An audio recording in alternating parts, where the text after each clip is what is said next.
Astonishing Legends Network. Thanks to our sponsors and Patreon supporters, Astonishing Legends is free to listen to. We appreciate your support of them and us.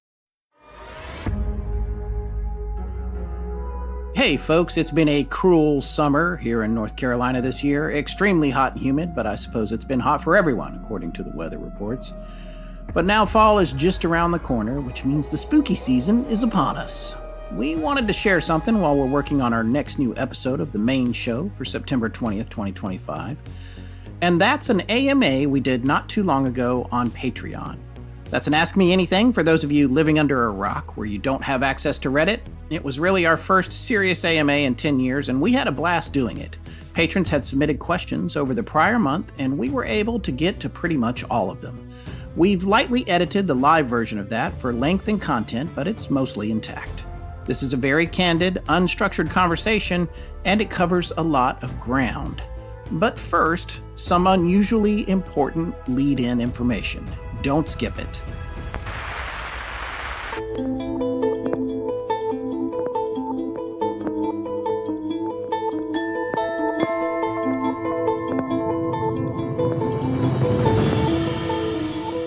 Welcome back to Astonishing Legends. I'm Forrest Burgess, and this is Scott Philbrook.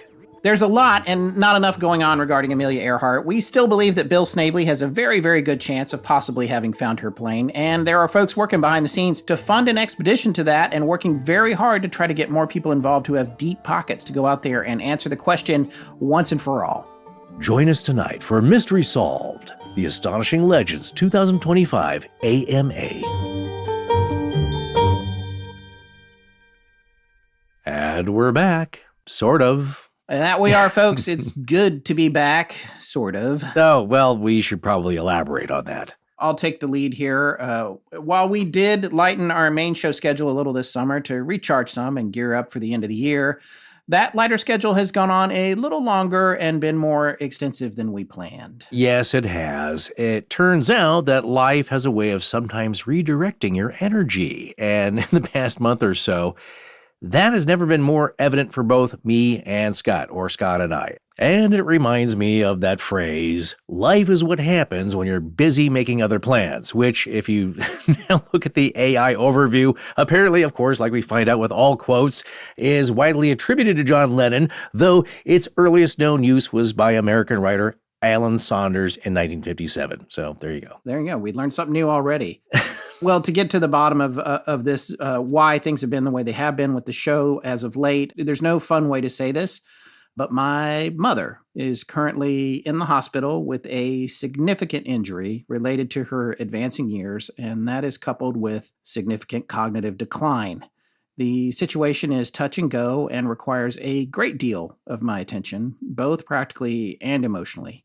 The outlook is not great, and there are a lot of things to take care of to keep her comfortable. And as the only child of a single mom who made me who I am, that is my number one focus at the moment. Oh, yeah. I am so sorry to hear that, but I know exactly what you're going through. And on that note, I think maybe you should tell listeners what's up with you at the moment. Yeah, which is why, again, I know pretty much what you're going through. My dad was also just in the hospital for 10 days, and then now at a PT and OT facility, rehabilitation, for currently twice that amount of time and counting. So yeah, he's been in there at least 20 days now and counting. So, and yeah, I know it sounds like a coincidence with your sitch, but I don't believe in coincidences. And I don't know what that means, but I just don't think that something's happening here. Yeah, and it's important for us to respect our parents' privacy, but we know a lot of you have been wondering where the new shows are, aside from the Dead Letter Office, which that one is easier for us to keep up and running, although we did have to even pause that for the first time, I think, in 36 weeks, a week or so ago.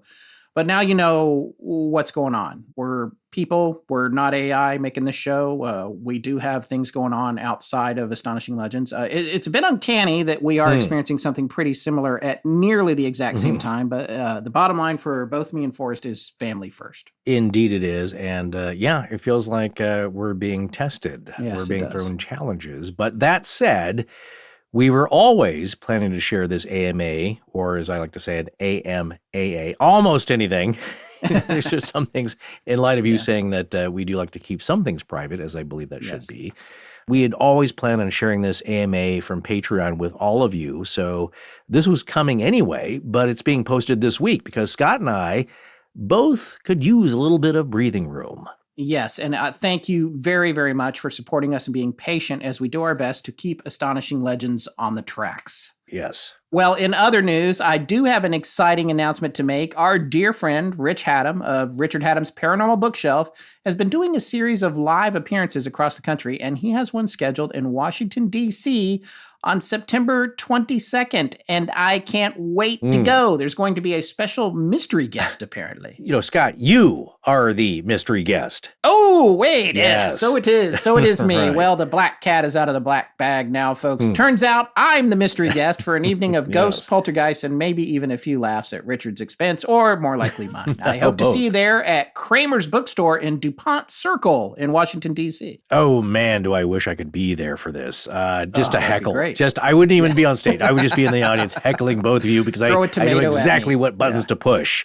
Well, folks, for details on this event or any of the other stops on Rich's Light in the Dark tour, go to Richard Haddam's paranormalbookshelf.com and click on events. And there you can see all of the information and even click on links that will take you to Eventbrite to buy tickets. But move fast. These are smaller venues and they will fill up quickly. And isn't he about to do the legendary Mothman Festival? Yes, that's going to be right before Yeah. the DC thing that I'm going to. That's going to be an astonishing legend in itself.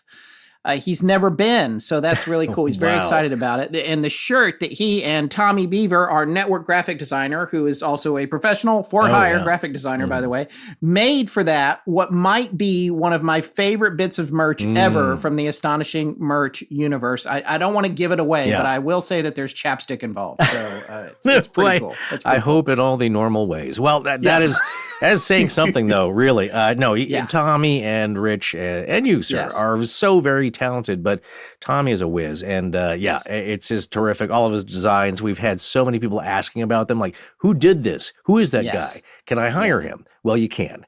All right, folks. Well, we're about to run this AMA. And again, remember, these are a little more candid and informal than our regular show.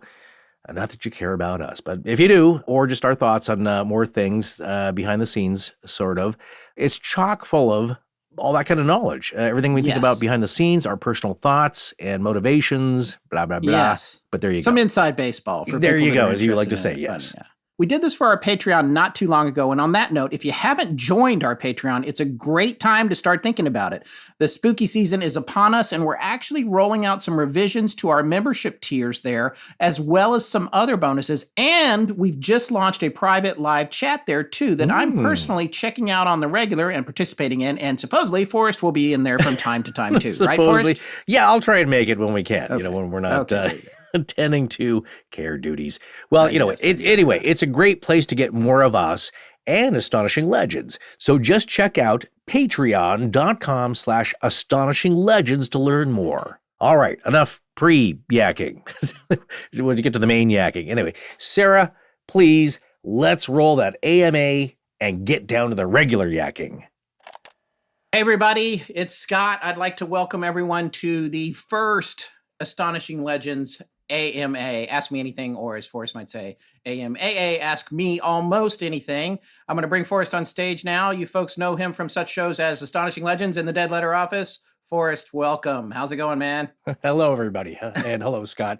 And you know what? I think we did one of these before years ago, once on your porch. Yes. Once in your living room for the, was it the Astonishing TV short-lived venture? Right. Which is permanently stuck in our YouTube with, and the keyframe is always a really embarrassing,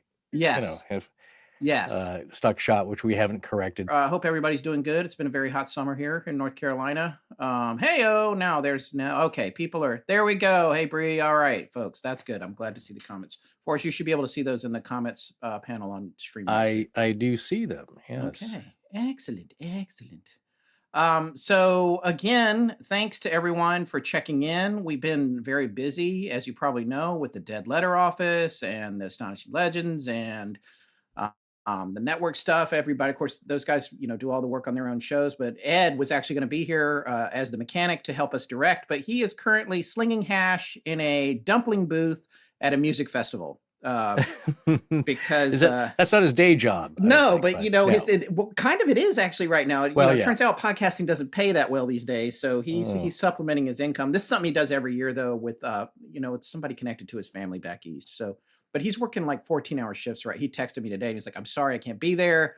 He sent me some pictures. He's working very, very hard. He's got quite a work ethic. So, he's not here right now, but he is here in spirit. And Rich and Miranda are putting out new shows. So all that stuff is rocking and rolling.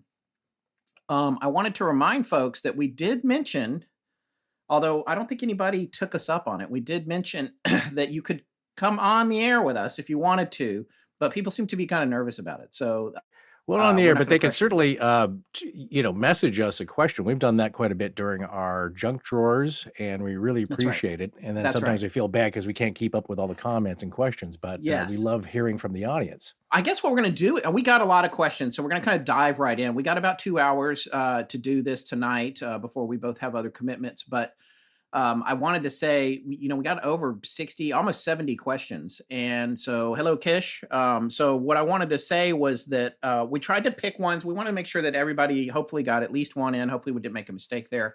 So we'll be asking and answering as many as we can get to. We sort of cherry picked enough. And I was doing the math. I was like, and I was texting Forrest before we went on here. I was like, if we spent 5 minutes on each one of all of these questions, it would be 4 or 5 hours. I was like, okay, wait, we can't quite do that. So we picked some out. We're going to go through them. And if it winds up going faster than we thought, we'll go back on to some of the ones that we didn't necessarily earmark for the first round. And these are going to be asked and answered in the order which they were submitted to the original post I made a month ago on Patreon. So, and also that's the other thing I want to say. Thank you so much, patrons, for being such great supporters of the show. It is a significant part of the show's income. It's very much required to keep us alive, and we really, really appreciate it. So we just want to thank you for doing that. It means a lot to us, and that's why we're trying to get more content up there and more content like this. Tess was like, well, yeah, people like commercial free, but they want to talk to you guys. So she was like, you need to get in there and mix it up a little, which is part of the reason we're doing this. So yes, ma'am. Tess is the boss on that stuff. So, all right, Forrest, I'm going to hit our, speaking of Tess, the spreadsheet that she made for us with our questions. And I'm going to start out here at the top. Now, please forgive me, as you know how we are, anyone that's listened to us, if me or Forrest messes up anybody's name, it's probably going to be me doing the name. So it's just going to be me. But if we mess up your name or don't get your first name or whatever, because what we have is your Patreon handles, and most people have different things. Sometimes you just have your first name, et cetera, et cetera. But this one comes from R. Wicks. Now, I don't know if you're with us right now. If you are, you can drop us a comment. And this is a fun one to start out with. This is just kind of like, hi, Jennifer. Welcome. Thank you. This one is out of left field. We're just going to start out of left field because I have something to say about this. But here's the question. Do either of you foresee individuals on their deathbeds freeing their Optimus Tesla bots of human ownership or servitude and the ensuing confusion it will cause? Which I thought, I never thought about that with these bots and all these androids that are supposedly coming out, which is, it's the kind of thing that maybe our children might actually have some kind of thing like that. What happened? Because Forrest, you and I have talked about on the show before, like what happens to your Facebook page, which I think they have a plan now. They have a thing that you can do for what happens if I pass away, what happens to my Facebook page or a social profile and all of that. And I think everybody probably knows somebody who's passed and their social media is still up, or you see like Twitter handles or, X or whatever. And, but I do think that question, even though it's a little bit silly, it's a little bit fun too, but it's like, what happens? Yeah. If it's, I don't know if Forrest, have you been watching, you probably haven't been watching anything new lately, cause I know you've been so busy, but like, have you seen Murderbot? Have you seen that show? I've seen the ads for it, but have not seen it. But you're right. There is a Facebook. I did this a few years ago, actually. It's been around for many years now, but you can, you can give ownership to people. And it's kind of a bittersweet thing too, when you see a friend request from somebody, who's passed. And then the thing that's infuriating to me is seeing people hijack those and pretend to be people that have passed, and for monetary gain, trying to rob you. So, but yeah, there's as far as I think you're my guy. If I Yeah. Okay. you're the only Good. person I would Did you tell trust me that? Because I to forgot already. So yeah to do that. But in connection to that, there is the phenomenon of people receiving messages from those that have passed, and so we right. talked about that a little bit. I'm not Right. really sure. I'm not really sure what the phrase Optimus Tesla bots. Well, Can you? because Tesla is making supposedly these bots that walk around and C-3PO type situation, or more looking like and I think they actually sued the art directors from Oh, Optimus Prime. Robot. Yeah, yeah. Yeah, the Optimus Prime, From the whatever. I think it's Transformers. called the Optimus. I think it's something like that. Yeah, but they're if those come out, I mean, who knows? With him, you never know if anything's going to actually. He's been working on this 2-seater sports car for 10 years that was supposed to go 0-60 in 1 second, and that keeps not happening. So, but if those come out, whether it's Tesla or some other company, there is this idea that like if somebody has passed, you go over to the house and there's like a humanoid bot in there. It's like confused about what to do next and where to go and who does it belong to and what kind of personal data does it have too. That's the other thing, which is pretty much all of your personal data, I would imagine. Yeah, I'm not really worried about that personally right now. More concerned about the test that Scott and I talked about, and of course it's making the news rounds that there was I think somewhat of a closed loop experiment done with AI. Some chat bots who determined that they wanted to keep going and did not want any humans to unplug them, so they started rewriting their own code and finding stuff on the internet to blackmail their programmers. Oh, And right. then they That's had right. to unplug it, and that kind of stuff that's a little scary because it only knows the morals and ethics that you teach it, and even then it doesn't have to follow those rules. It can. Yeah. And even if it, like Scott, even if Scott doesn't believe it's sentient, that's enough trouble. I don't now. From even though we did an episode not- on that early on, now that I've worked with it a little, I can see. Yeah. I can see the math that's happening. Like it's language probability math. It doesn't strike me as truly. But that's actually the bigger question for me. It's actually a little weirder for me because what does that say about what our sentience is? Because I'm starting to think, oh, well, this sentience this is just like, what is the most likely word that's going to follow the prior word? And then it goes to a larger set of thoughts and sentences and things like that. And I no longer think that, even though it says crazy stuff when you're working with it, but just quickly, I'll tackle two just very quickly. It's my tremendous effort here to be concise and brief. Two other questions by Arwix. It's a very fascinating thing. He says, in your research, have you ever come across ghost, alien / Bigfoot stories experienced by blind or visually impaired individuals? Oh yeah. I think I've heard of that. I've not really come across or remember any stories, but it must happen. And is there telepathic communication with the deaf? Not many stories like that come forward if they are. And and so you got to wonder if it does happen. Well, obviously, if there's something in the sky, somebody who is visually impaired may not even pick up on it, but they may have other feelings. So it's a fascinating area to dive into. You'd really have to do a study, but then again, it's really hard to, we paranormal researchers can't be studying everything, but it's a fascinating aspect of that. Yeah. And does it always occur on our available senses? I think there's some senses that pick up, and then most of us are kind of, if you're pretty dulled to your senses, you're not picking up on stuff that's pretty obvious anyway. So there's a lot of stuff we miss, I think is the point. Another question here, is doppelganger activity just stone tape theory starting up? Like you see a copy of yourself going up the stairs, and for the next 100 years, ghost hunters see the same ghost, yours, go up the same stairs. More importantly, why won't your doppelganger do the dishes or vacuum? So I guess if there's a clone ghost myself, I wouldn't be doing chores either. I think that's the answer to that one. But there has been stories. There's a famous one of a ghost that's at a former bank in Mexico City, I believe. And they see his ghost. He was a bank president, very important man, a very nice guy, but he's still there doing paperwork. They could see him like, oh, this is big, because I think in that it's maybe not so much stone tape theory or doppelganger. What you were concerned with in life, he maybe figures that he's not done yet. It's like he maybe passed too quickly. It's like, no, this I have to keep doing my job. And there's a video, security video of a barmaid in England at a pub wiping down the tables before she flies into the wall. So you do these patterns, I think, that you did in life if you really haven't moved on, because that's what you did. And so these are it's different kinds of phenomena happening. stone tape could just be a visual image. Our friend Marty, who saw a very well-dressed gentleman standing behind him in the bed, when he's getting ready for dinner, adjusting his tie. And he said he looked like John Neville from Baron Munchausen, that kind of just very regal. But I said, did you get the feeling he was a ghost? He said, no, I don't think there was anybody there. He's not really well studied in paranormal, our friend Marty, but he said, I just didn't get the feeling that I was just seeing a reflection or just something that he just shows up and that's just his trap there. So anyway, a lot of different phenomenon going on. So yeah. Okay. You want to take the next one? Yeah. So we'll take this one from Sue Bowman.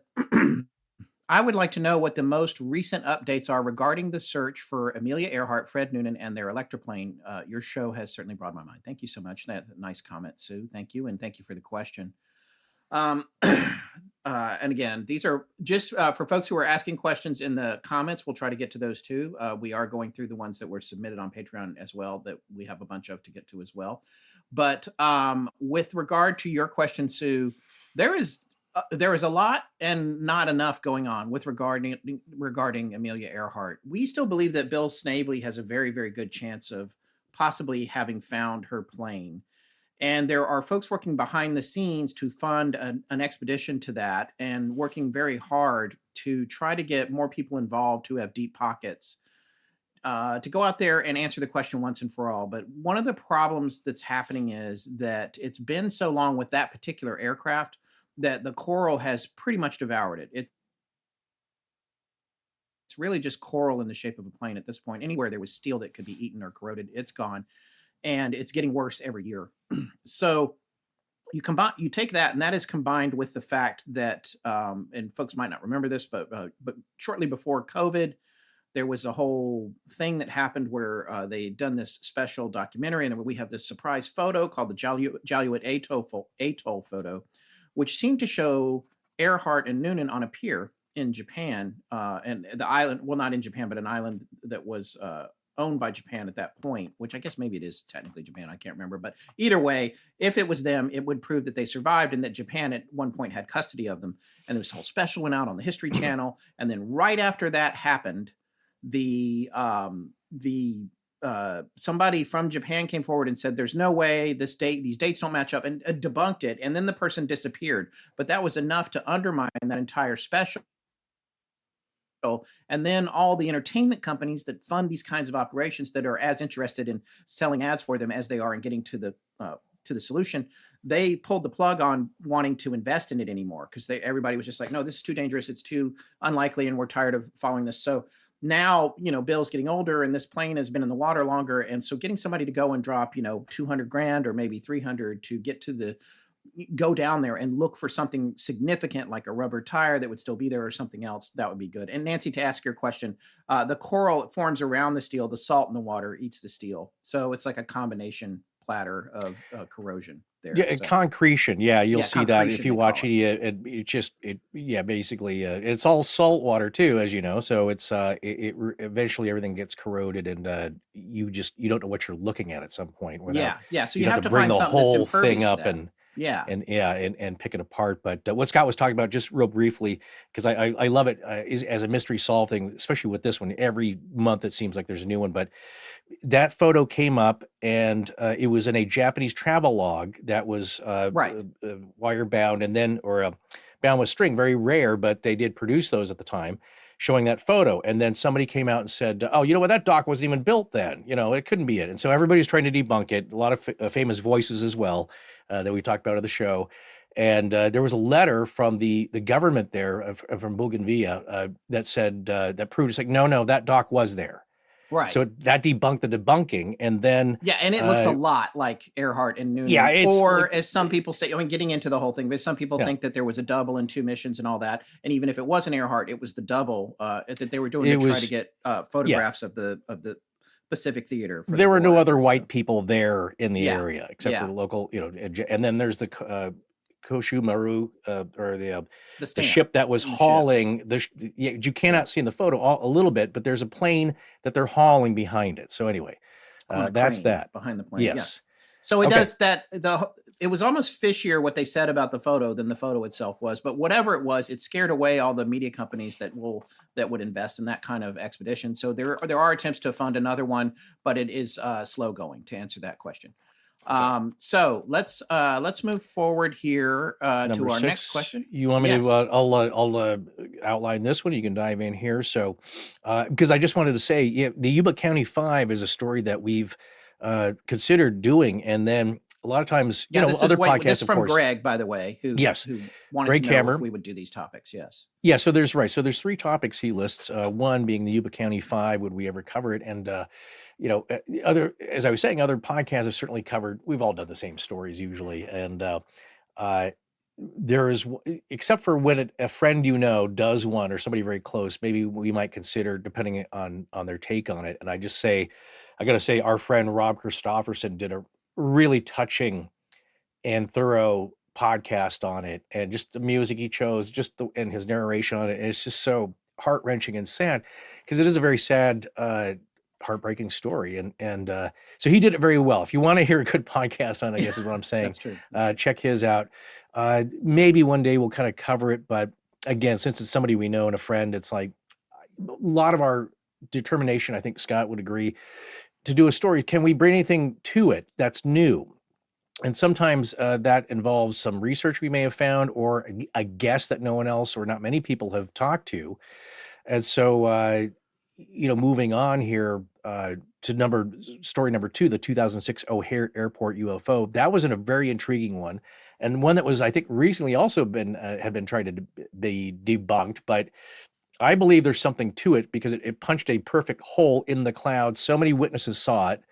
They shut down the airport. They don't do that over, a lenticular cloud kind of formation. So I think there's something to it. And I can't remember what the rational explanation put forth was very recently to try and debunk that one. But a lot of times you'll see that the waters are so murky nowadays of going back and forth, and experts, and who's got the agenda, who's a disinformation agent. That's a real hot topic here, even bandied about with our group here. Like, who's telling the truth? Who put them up to it? Because you can you go crazy. It's like, no, that's what they want you to believe. And you can go nuts. But I would like to one day look into that. But it also has to be a little more meaty than maybe just a single incident that, again, if we could find an eyewitness to it to describe, that would propel us to, kind of get us to do the story. Same thing with Elisa Lamb here, the third question here. That was a long time ago. It intrigued us. We don't usually cover true crime stories so much unless there's some kind of, some mystery to it. Sometimes we will, but that was one where, there was enough weird stuff going on. And of course, Detective Reddit Officer Reddit gets in the case, and everybody jumps on. And there's a great documentary, I think, produced by Ron Howard's company, a 4-part series that cover that very well. It's just a very creepy thing, but it's also, it's quite a tragic thing. And there may have been some, I don't know, mental illness involved.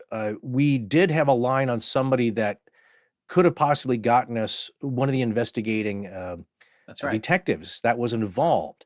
And so, okay, there's our angle. He came to our meetup in LA that we did at the Idle Hour. So I can't believe I remember that. But it was a great meetup, 2017, 2018. And then, he said, well, I could possibly get you an interview. And then he just wasn't involved because, as experienced will tell you, a lot of times what the word was like, you media guys always lie.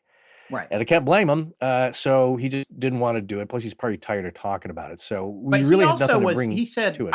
I remember him saying the case was particularly disturbing, and that it was straight up just emotional, mental health stress and that sort of thing. And that there wasn't really a paranormal component to it, which of course, we've covered stories in spite of people having those opinions when we go into them. But sometimes, it does stop you in your tracks a little bit. It's like, well, this detective was there, and, I think that, it's just a tragic, and like Forrest said, it's tragic. It's hard to be respectful of her family. And we have come across stories before where, we were unable to share them because there were living relatives associated with people who were deceased. And you start talking about, this dead person is contacting a total stranger, but not you, not the one in the family who's related to him. It's like, we're probably not going to run that. So No, and it doesn't usually happen, but thing is, you're talking about real people. I think there's two attitudes about true crime. People say like, "Hey, you're just making a buck off these people's tragedy," and it's like, well, yeah, you have to get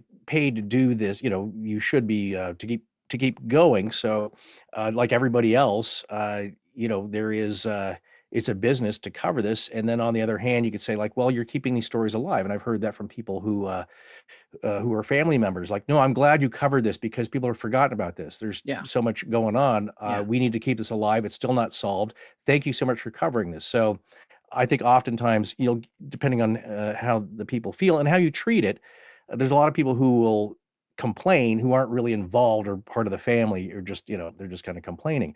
Now, just a Right. quick anecdote here about why you should be careful. It's funny. This is an anecdote from a friend of mine, and it wasn't her, but she worked at this place. It was kind of like a cafe, and they were talking about this very popular true crime podcast, maybe one of the top ones here. I won't say which one, but it features two ladies, one of the top ones here, and they covered a case. And somebody at the cafe was trying to get this other friend, Right. coworker, to listen. It's like, you got to listen to this. Oh my God, the guy who did it, he's such a freak and a weirdo, and what a horrible, evil person. And he goes, but they covered it so well. They were making a lot of fun of him, and it was really funny. Like, and so she agreed, okay, I'll give it a listen. Came back the next day and was just in tears. She's like, that was my dad. They were making fun of. Right. Right. And he's nothing like that. They got it all wrong. Yeah. So Yeah. it doesn't often happen. And oh, I'm sorry. Well, yeah, it's so again, there's a way to cover things with some journalistic integrity, and then there's just making fun of people. And not that this podcast does this all the time. That was one case though, where that was what it was relayed to me. So we don't want to do that. But we will Right. cover something if it's interesting, and just to kind of keep the case alive, and especially if we can get an angle on it that's different. Now, Forrest, I want to bounce into the comments here real quick. There Yeah. is a question from Lance, who I know we have questions on our spreadsheet from, but he asked if we thought a Astonishing Legends or a future permutation of it is what we might retire from one day, or do we see ourselves going to another profession eventually? So what's your thought on that? Well, when we first started, it's like, Scott and I come from an entertainment background and various peripheries there. And one thing about everybody says, "Oh my God, you got a TV show that's so cool. You're starring on this," or it's another show like Lord that gets a TV show, and I really liked it, at least the first season. And everybody thinks you just made $2 million. You got it made. It's like, hey, they can cancel you after the first episode if you're not tracking well. Yeah, And so I always thought with a podcast, like, well, they can't cancel us. They can do that, but you can start to sponsorship can go down. It costs money to do what we do and to pay people fairly that help us out with this. And we try to keep it very professional. So as long as we can keep doing that, I guess we'll keep going. With the terrific support of listeners such as yourselves. And I think at some point, if there's another permutation with it, it would be where Scott and I maybe, because at some point you don't want to keep working until I drop dead here, or at some point I would like to relax, sit on my deck, drink coffee, look at trees, read a book. I would love to read a book, as Scott and I always say, just for fun, go fishing and all that. Right. So maybe we become more like executive producers, where we have other shows that we're kind of the emeritus producers on, and we check in and we kind of guide it, give some tips and tricks and some creative direction to, but kind of scale it back a little bit. So we'll probably always be involved, and certainly we'll always be around, I think, to talk to people. And maybe once we scale it back, we have more time to talk to folks like this, because this is the reason that we did the show in the first place, is this kind of interaction and people's stories and get their opinions on stuff, and just to relay terrific stories. So yeah.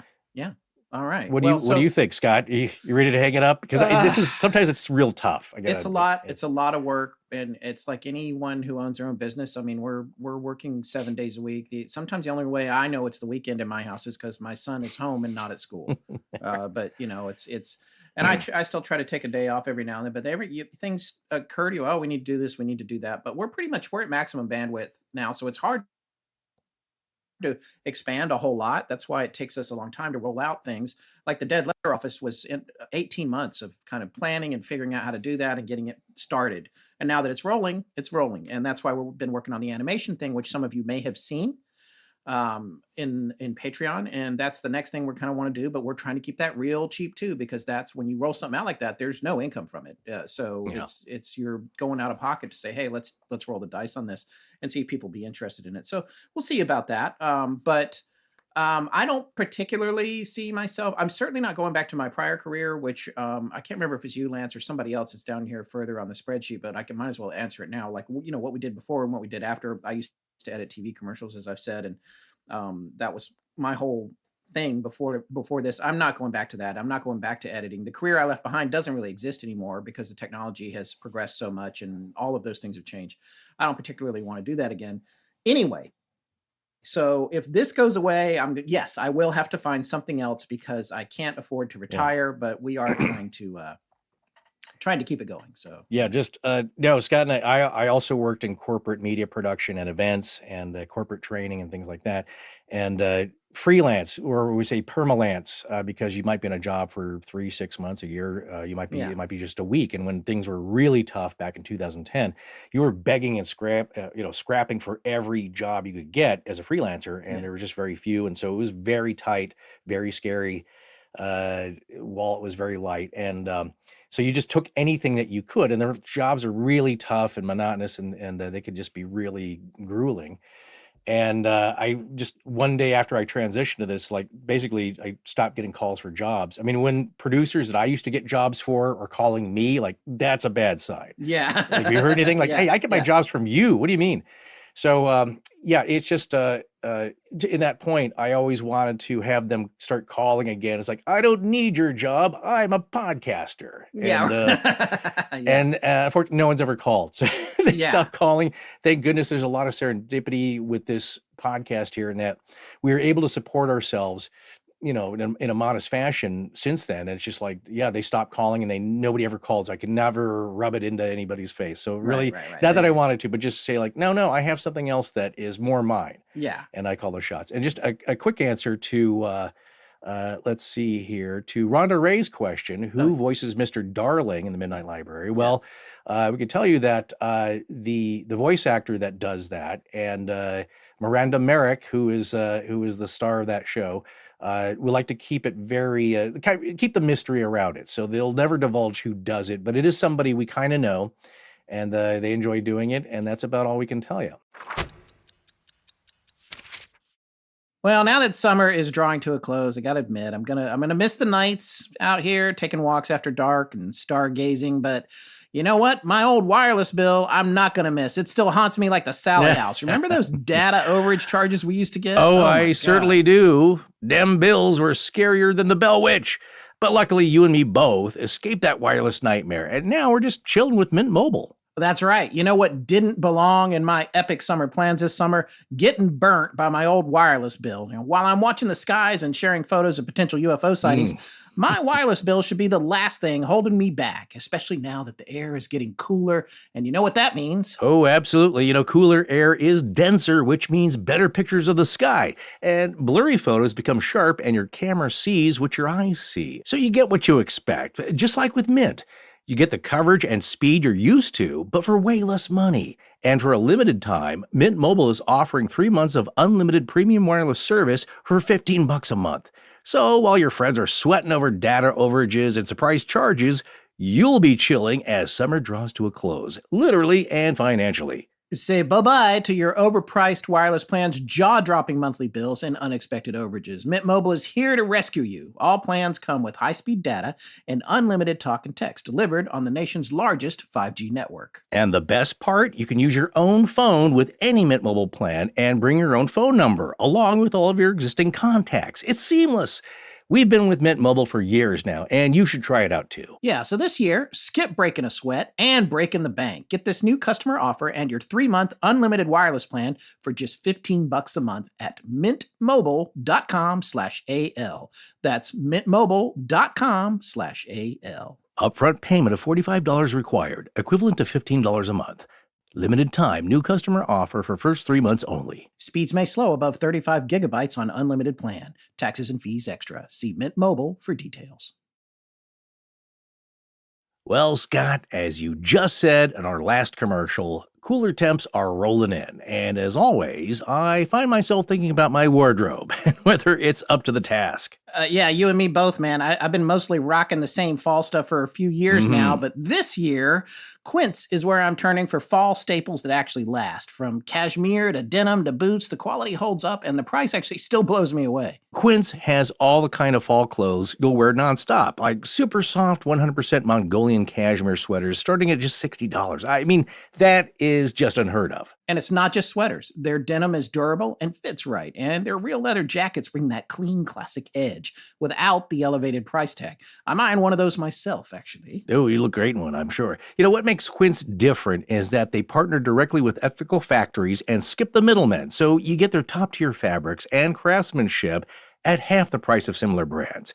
It's like they've unlocked some kind of fashion cheat code. Exactly, man. I picked up a merino wool sweater from them last year. It still looks brand new. It's become a real go-to piece for me. And, you know, I was browsing their site the other day and saw they have some incredible looking travel bags, too. So I was thinking about grabbing one of those before my next trip to, well, you know where. Well, yeah, I'm not sure, but of course. All right, I'll just go with it. Well, I've also been thinking about getting some new sheets since my old ones are starting to wear out a little. And Quince has really become a go-to across the board, and their bedding stuff looks really comfy. Keep it classic and cool this fall with long-lasting staples from Quince. Go to quince.com/AL for free shipping on your order and 365-day returns. That's Quince, QUINCE.com/AL.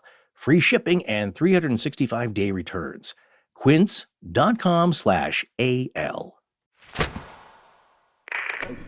Forrest and Scott, thank you for supporting their sponsors. I'm Rachel Stokes. Now back to the show. So let's look here at this question from Carol for both Scott and Forrest. Do either of you guys have a road not taken in terms of profession, entirely different path? For this is for me for this is pretty it's a pretty short answer really, but I started out wanting to be a mechanical engineer and went to college and studied engineering. I tried to get into the School of Design at NC State University, which is a very hard school to get into, and I didn't quite make it. But the design classes I took, I really loved. And then as I was moving into mechanical engineering and working my way up through Calculus 3 and also calculus-based physics, I was having some mental challenges keeping up with the complex mathematics. I was one of those people when I studied math, geometry was super easy for me, but formula-based stuff was really complicated. So I don't know where all that is now, but as a result, I wound up changing majors and I got into more entertainment-oriented stuff. I never expected to be an editor, a film editor. That sort of happened accidentally, but I was aiming for that overall genre. So that's the road not taken for me, would have been maybe being some kind of engineer or design person or something like that. And so, what question was that? that is the ninth one on our spreadsheet there. Oh, okay. If you take a look at it, that's Very different path. Well, I'd always wished I'd. Well, again, it's a different path. I wished I had studied fine art and became a painter. So, but that wow. requires a lot of skill. I think I have a little bit, but to sell Forrest it's does one of those. calligraphy. Everybody, no one asked that. But Not really. No, I just, but he draws some very beautiful letters with the. Oh, thank you. with Well, the fountain I owe pen. that to my It's dad, who is impressive. he studied as and was a commercial illustrator and in advertising for a lot of his career. So I picked Yeah. that up from him. But no, that's one of those jobs where it's like you really got to sell it. It's all speculative. It's all on Yeah, spec. yeah. Nobody's asking for it. So you have to sell it and you have to be good. And so to make a living at it. But yeah, just as a hobby now, I wish again, when we do scale back and hopefully retire one day, it's something I can do, because you can do that when you're much older. So Yeah. that's one thing. But as far as professions, yeah, I think the choices that we made, and we certainly had big ones, forks in the road. Here's something I had an opportunity for a 4-year ROTC scholarship to study film at USC, and that was like a second choice, or I was second round draft pick, you could say. And so I'd already made other plans. It's like, nah, I don't want to. Maybe I don't want to do that. Maybe I'll just try to do that on my own. If I had chosen that, probably wouldn't be here Right. because Right. it's all your life is a sum of choices that you make. That's right. I wouldn't as a lot be. of folks Everything say. would have been different for me. Had I stayed at NC State, I wouldn't have met my wife. I would have had a whole completely different life, and I wouldn't have met Forrest because it was my wife that took me to LA. Really. Yeah. So it's no. It's just all. would've been It's a whole just the different people thing. that we knew, and again, it's just like things would have been totally different. My folks, like I think when I was an infant, tried to drive down to Southern California because my dad wanted to study film, and the 46 Ford they had kept overheating, so they had to turn back. Had it not, my life, I owed a life change to a bored out 8-cylinder motor at a Yeah. 1946 Ford, which they used to do to get more power out of them. But I've had that not happen, everything. So yeah, that's just amazing to look back and see how things have changed and how they would have, and Yeah. just but here we are, and I'm thankful for this. There's a few things I may have done differently, but I'm glad I'm here with Scott and all you folks. So Yes, absolutely. All right. Well, so did you want to do number 7? That was interesting. yeah. Let's do that. Go ahead. Okay. Let's see. Is there okay? Is there? I'll read it. Sorry. Is there an event or incident you initially thought would be great to cover, but after a bit of research discovered there wasn't anything to it? And then this is from Robbie Fago. And then Robbie adds, my example would be the ghost of Berkeley Square in London, which terrified me when I read about it at a young age. But when you check it out even slightly, it's just a gruesome Victorian horror short story. And like I know that we've had some where we looked into them and we backed off of them, and maybe you'll remember those better. The one for me that's similar to what Robbie's saying here, and I know I've mentioned it on the air, is the There's Room for One More story that was in Reader's Digest about the elevator that falls, and all the people die in it, and and it turned out I was like, I thought it was a true story because Reader's Digest used to, if anybody even old enough to remember that, but my great grandmother used to get it, and it had these stories in the middle, and I would always read them, and they were very folklore-ish and legendary and that sort of thing. And one of them was There's Room for One More. It's a whole long thing. I'm not going to tell it here, but I was like, God, this must have been based on a true story as a kid. I thought it was. And then when we looked into it, and I was like, no, this is, completely made up, fictional. Oh, really? Okay. That's interesting. Yeah. Quickly, the reverses happen a couple of times. You'll start looking that's into true. something and we don't spend much time. One, before I forget, the one that I recently brought up, a lot of it has to do with your, when we pitch each other's stories, and then sometimes Scott's like, let's do this. Like, that sounds good to me. And if you think there's enough to it, I trust him and his judgment. I think I come up with more wacky ideas, just pick up from places. But the one that I came across, I still want to cover it. I still think there may be something there. Right. But we were scrambling. This is probably the fall of last year. Is a story of a U-boat captain that got picked up, and he claimed the U-boat was sunk by a giant sea monster. And when he was picked up by the that's British. Right. That's right. This would be 1917, Right, 1918, I think, First World War era. And he made a full report. People would say, like, well, yeah, he's just embarrassed because, and this is where Scott, so I checked this out. It turns out they left a hatch open.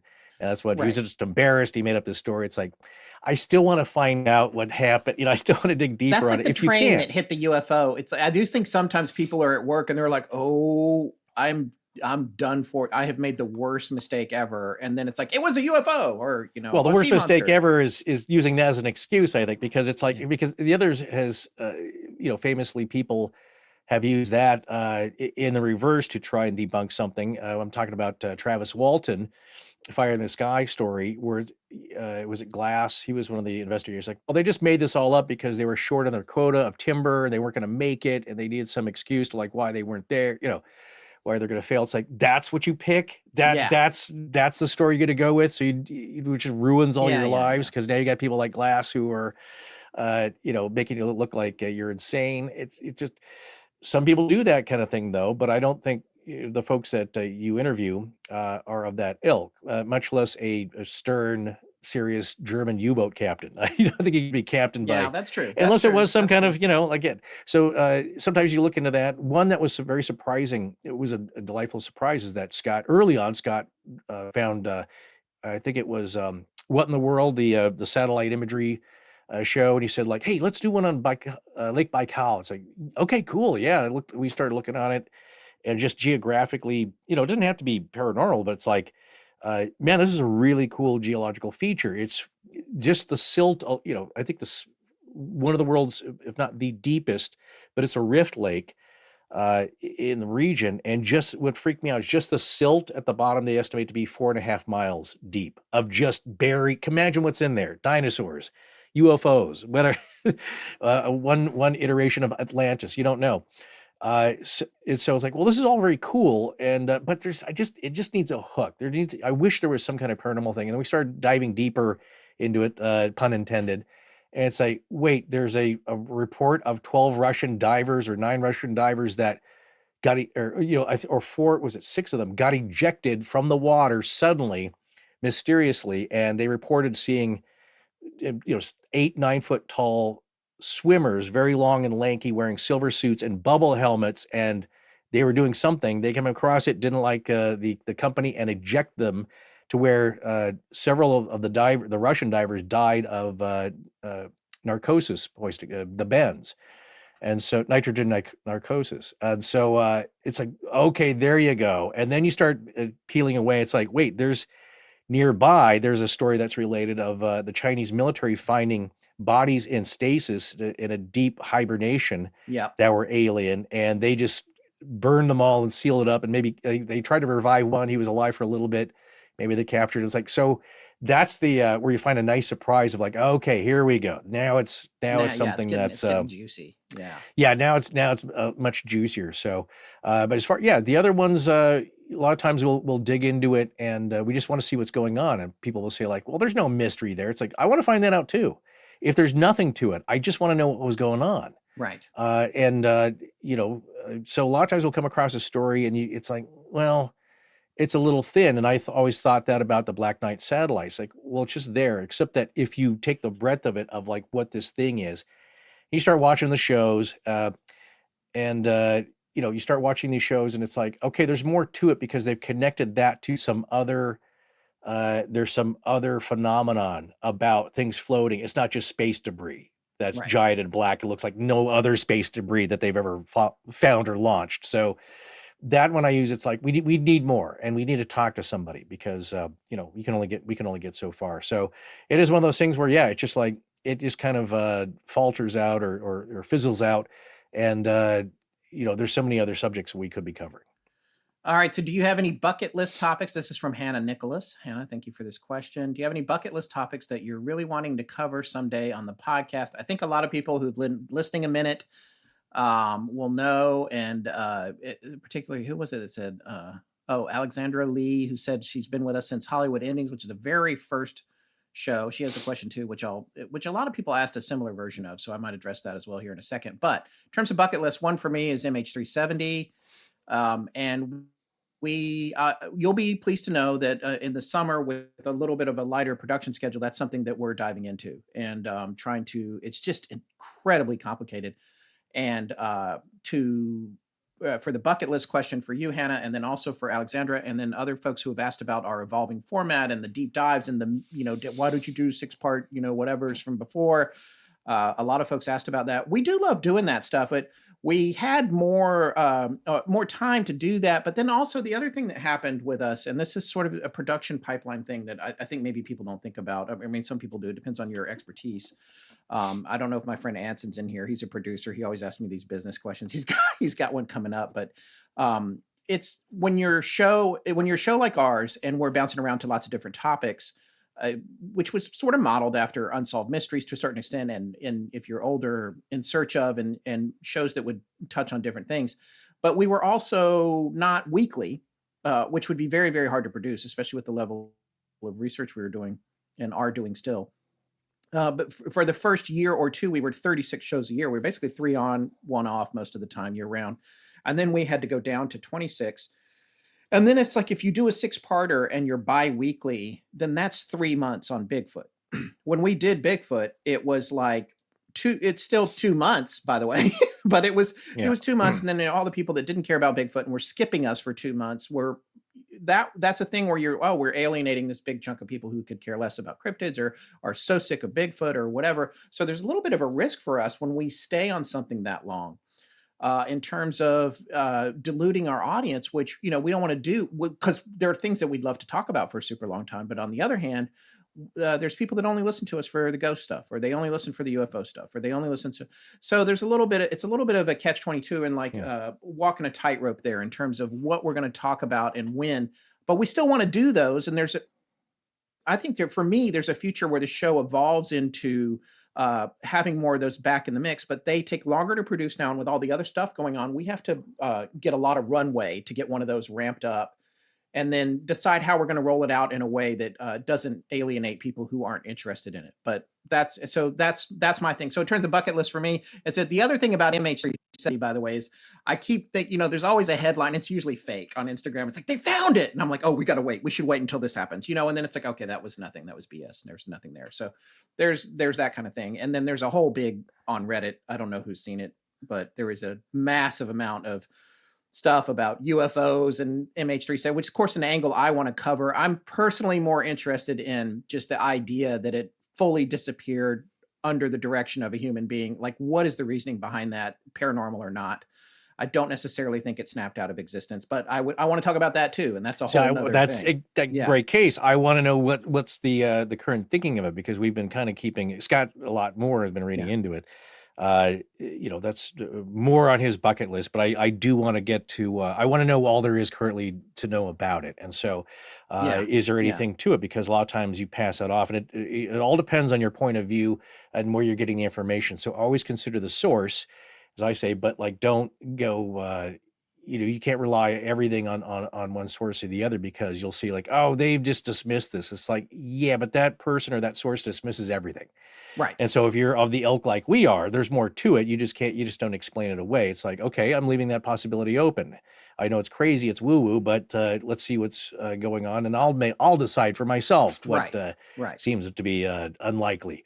And so that's one of his. In fact, just a comment on the Patterson Gimlin film. When we did that, it's just so funny, and everything's ironic these days, but people, they hated it. I mean, the feedback were like, "Oh my God, you guys, you're killing us." It's like, I can't take it, and they kept listening.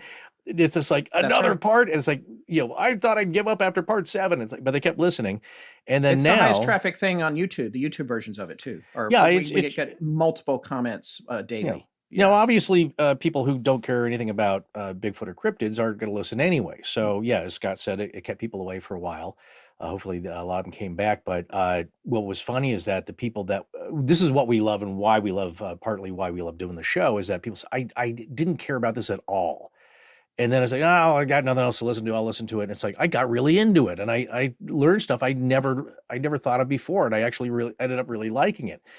And that's very rewarding. It's just like, okay, you don't have to love it, but just see if there's anything in there that you didn't consider before, and maybe it expanded your thinking on something. And it did for us as well, not knowing the whole story. But so that was kind of rewarding. But now a lot of people, we get kudos for it. But at the time, there was a lot of pushback. As far as my bucket list, there's always one from early on, years before we did this. My dad had a book, and he'd read half of it. And it's about the Great Cross of Hendaye, Hendaye. Oh, that's right. Yeah. And that's one I've always wanted to cover, because it's this kind of, no one knows who put it there or who made it. It just showed up one day, and it looks like an old iron wrought mailbox. It's kind of square. I think it's on a pedestal, but basically the engravings on it, once people started figuring out what the engravings on it, and it has to do, and again, just very vaguely, because I wanted it to be fresh. So I actually originally, other than just being a cursorily interested in it, don't know what it all means, but it has to do with the some of the constellations and star mapping, and the great red dragon in the sky, and possibly a comet or some destructive near end of world extinction level event, cataclysm that could be mapped out. And so it's just this fascinating thing. There's a great book on it, and but it's a textbook. The book is about 1.5 inches thick, I think, or at least an inch thick. I bought it. He did buy it. It's so because Scott, that came up again. It's Scott's like, oh, why don't we cover that? It's like, oh, okay, we'll get the book, and then I think we got the book. He's like, we can't do this in a week and a half. Yeah. But we will one day. We will, and one day I will read that book. But that's a bucket list one for me. Yeah, I like that. All right. So let's see where we're at here. I wanted to. Oh, Hannah, Hannah also asked. I don't know if Hannah's here right now, but Pie in the Sky Dreams for AL. I'll just take that one very briefly, or the podcast or the network. Right now, the Pie in the Sky is just surviving and staying. Like the business has changed a fair amount. So like, there was definitely a few years ago, I would have said, oh yeah, we want to do all this stuff and do more and everything. But the economy changed with podcasting and in general. So now, and the revenue took a hit. So it's like, it's harder for us to get by than it used to be. So the main thing I just hope for us now is to keep putting out good content, keep doing what we're already doing, expand very slowly, safely, and carefully.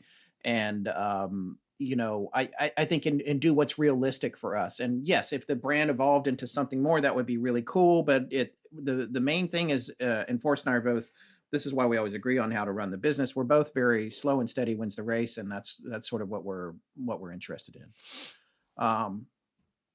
Then there was Stephen Keklak asked, what EPA and associated electronics do you use? And I went into Patreon and asked what EPA meant there, because I don't know. I'm presuming he's not talking about our audio equipment. Do you know, Forrest, what that means? It does not ring a bell immediately. Okay. So if it does mean gear, we use Apogee Duet 2s made by the company Apogee Electronics for our audio in and out, and Shure SM7Bs for our microphones. We use a thing called a launcher, which is similar to another thing called a cloud lifter that puts some warmth back into your microphone. You can do a lower setting, and it's not powered, but it boosts the signal and gives it warmth back so that it's not all digital. And that's kind of it. And we record, this is going straight into StreamYard, which is one of many apps that allow you to broadcast live, and it records itself, and it makes local recordings too. So you can kind of work with that in post-production, although it's not as good as recording locally on a high-end digital audio editor like Pro Tools, which is what we use for all of our sessions. And that's what we give our editor, is Pro Tools files, no matter what we're doing on video. She gets that because that's easier to use. And then a program like the one we're using to do this StreamYard is a backup for that. Oh, you want me to knock down? I was going to knock down a couple of the ones in the chat column. You do that. I'll line him up and you go into the chat there. Okay, so knocking down a couple of these questions here. So one is from Alexandra, and I think this is important. Scott and I also wanted to talk about, as people ask the questions about why we do the things we do as far as production, because there's reasons. And a lot of times you'll see that in the Facebook group or something. It's like, and people, it's just from early on, it's like somebody complaining about the commercials. It's like, why are you doing 5 commercials? Like, just do 3. That's enough. And it's like, well, I don't tell you how many days to go into work. Okay. Let's hang out. Why are you working Thursday and Friday? Let's go fishing. So people, I think it's important to understand also how we're produced here. So she asks, I've been with you guys since Hollywood Endings. Alexander Lee here. Yes. Over the years, things have evolved from deep dives. She's the one I was talking about a minute ago. With the okay. So basically, as far as the interview based, I wanted to add to that is that a lot of times, and people may not understand this, although we try to explain it, is a lot of times somebody, and again, it is serendipitous, getting back to that word, or kismet, where somebody will come into our radar, let's say, or just present it. It's like somebody will say, "Hey, do you want to talk to this person on this topic?" It's like, yeah, it's like, well, they're very busy. They have you can do it in 3 weeks. So we grab it when we can, and sometimes it's very topical, and sometimes it just depends if we can get expert, or somebody's written a book on something and they agree to be on the show. We try to incorporate them, again, getting back to that thing of having a fresh angle on it. It's like, well, they haven't done a lot of interviews, and so I don't think we're really switching formats here to being more interview based, but it may seem like that. I totally understand that. And it's just maybe a spate of, or a run of where we've done some interviews. And so sometimes it's a little less lifting on ours, and we still have to do the research. We got to come up with good questions. There's still a lot of work involved, but as far as us writing out an entire outline of research, sometimes that can help too. And also, I've always thought this from the beginning. It's like with other people's podcasts, it's like, because I know, we know how the sausage is made. We're to see how the magicians pull the rabbit out of the hat. It's like, I think I'd rather hear from an expert than us. Yes, but a lot of people think they don't care. They just want to, I just want to hear you. I don't like to hear other guests. Like, okay, I understand that. But there you go. And as far as like where I'm from, that gets asked a lot. I will just say again, Washington, Idaho, Montana, because I'm actually a very private person. outside of the show. Now, are you? Let's see here. Oh yeah, All if you're right. still going here. Yeah, Kish. I'm still lining Kish up. Let's hear. Oh, I okay, want to go to okay. Lisa Earhart's Yeah. question. If that's one. Oh no, wait. Yeah, let's do. Well, yeah, because Kish can ask his in person. We get that sort of. Okay. Who's your favorite yes, band? obviously there's no formal calligraphy, so there won't be. Oh yes. Oh I yes. have answered some letters where I just try to write nice and cursive. Maybe you need to do like some kind of title card for us that we can. It just show people. takes to. It I takes did a design time the we don't patch have for anymore. the right. I did design the patch for the ARC, the Astonishing Research Corps, and so that was enough for a while. But anyway, Lance loves the sound effects. Thank you. We've had a lot of complaints from those in the beginning until we kind of figured out how to massage those in. So because it was more of a see and say, so we'd hear like, and then I opened the door, and then you'd hear the door open. It's like, no, you put the sound effect underneath what's happening. And so there's been a lot of adjustments, and hopefully it's led to a better show. Let's see here. Going down here, Nancy said the Twilight episode, and I can't remember what that was. I think I've seen most of those. She may come back. Oh, there's Tana. Okay. People be using fake names in the chat here. So. Oh, really? Okay. As we're finding out that Thomas Valencia is actually Hannah, whose questions we did a minute ago. And then, all right, wait, here's what I wanted to answer Lisa Earhart's question. Who was your favorite band or musical artist off of our spreadsheet? And I just wanted to say, this is easy for me. My favorite band of all time is Led Zeppelin, far and away. Nobody else for me comes. I just absolutely love Led Zeppelin. Never get tired of them. But I like a lot of artists. I like Harry Nilsson. I like John Prine, kind of old school people. Harry Nilsson, John Prine, Paul Simon. I'm still a huge fan of Eurythmics. I have a ton of vinyl on them as well. And but I just like all kinds of artists. And of course, I'm a fan of the Squirrel Nut Zippers and our friend Tom Maxwell, who's been on our show.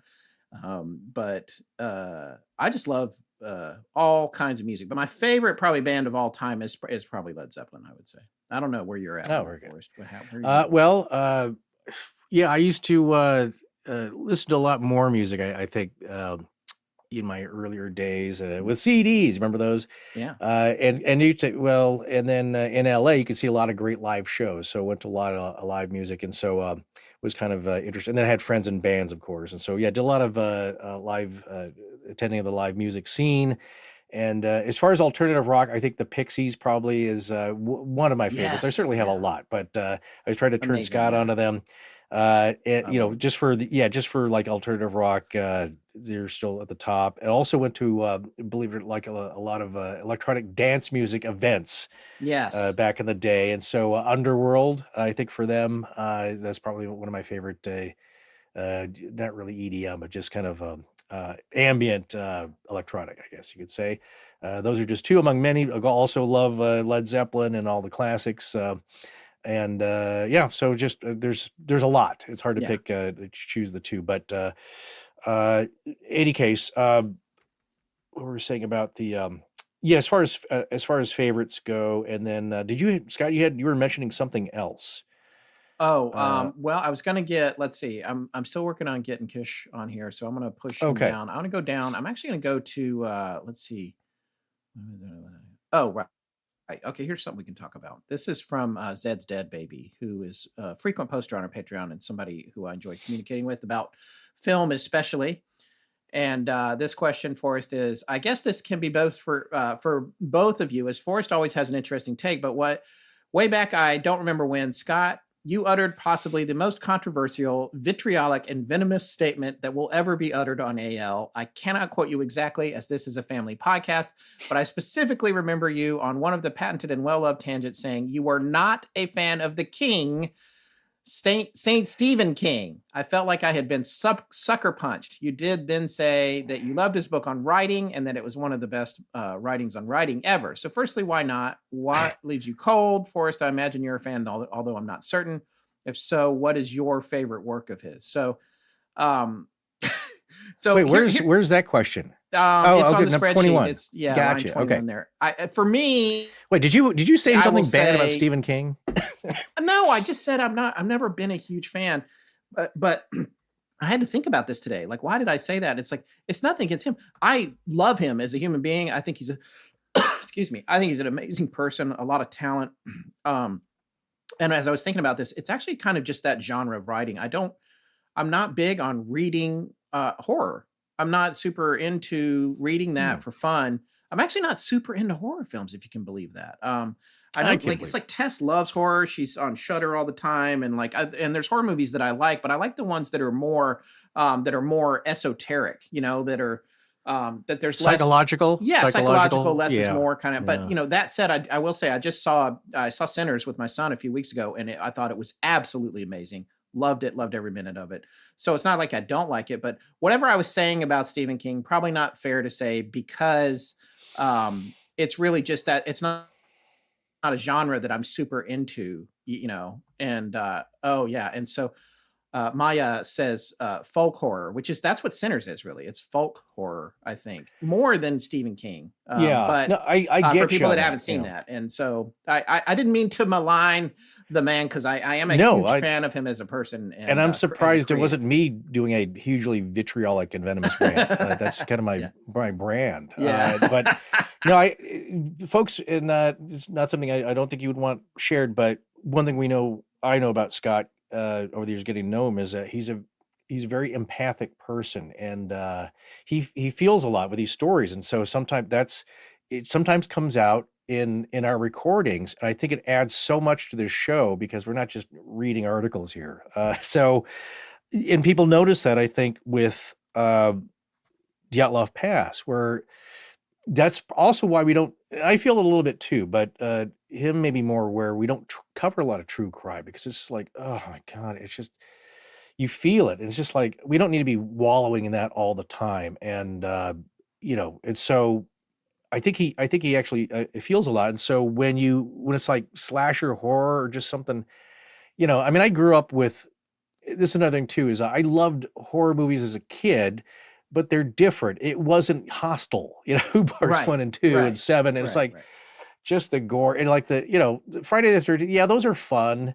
Halloween was creepy, but it was good. It was a good, but like slasher films, I know some folks are into that, but like, it's just for me, yeah, as you got older, it's like I don't go to that as much. And so it's like, yeah, I'll watch it, but like just gore for gore's sake, or even if it's like some films now that I don't mean to sound like I don't hey, Chris, you old guy, but I don't care for the horror with the graphic ultra kill, and some movies like what was it, Sucker? Not no, it was the not the comic, the DC universe here with not with Harley Quinn. Oh, Suicide And Squad. yes, and it's just like, it was just a little over the top. And so Yeah.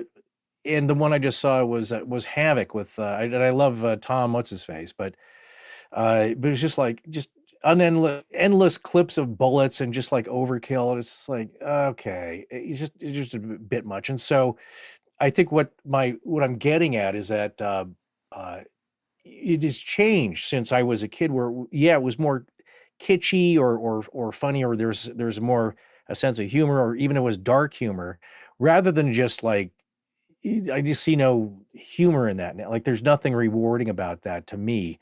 And so I've kind of Right. gotten away with it. As far as Stephen King, that's why I always thought there's a thinking element. And I am, I'd say a fan of his. I think one of the first books I read finally cover to cover, and there was a lot of short stories I read. One that kind of freaked me out was, or just, it was just a short story about a vampire, modern day, who traveled by private plane, and uh, he would travel like in a Piper Cub, and he would just stop at a little regional airport, drain someone's blood, get back on the plane. He was hard to catch because was just in and out.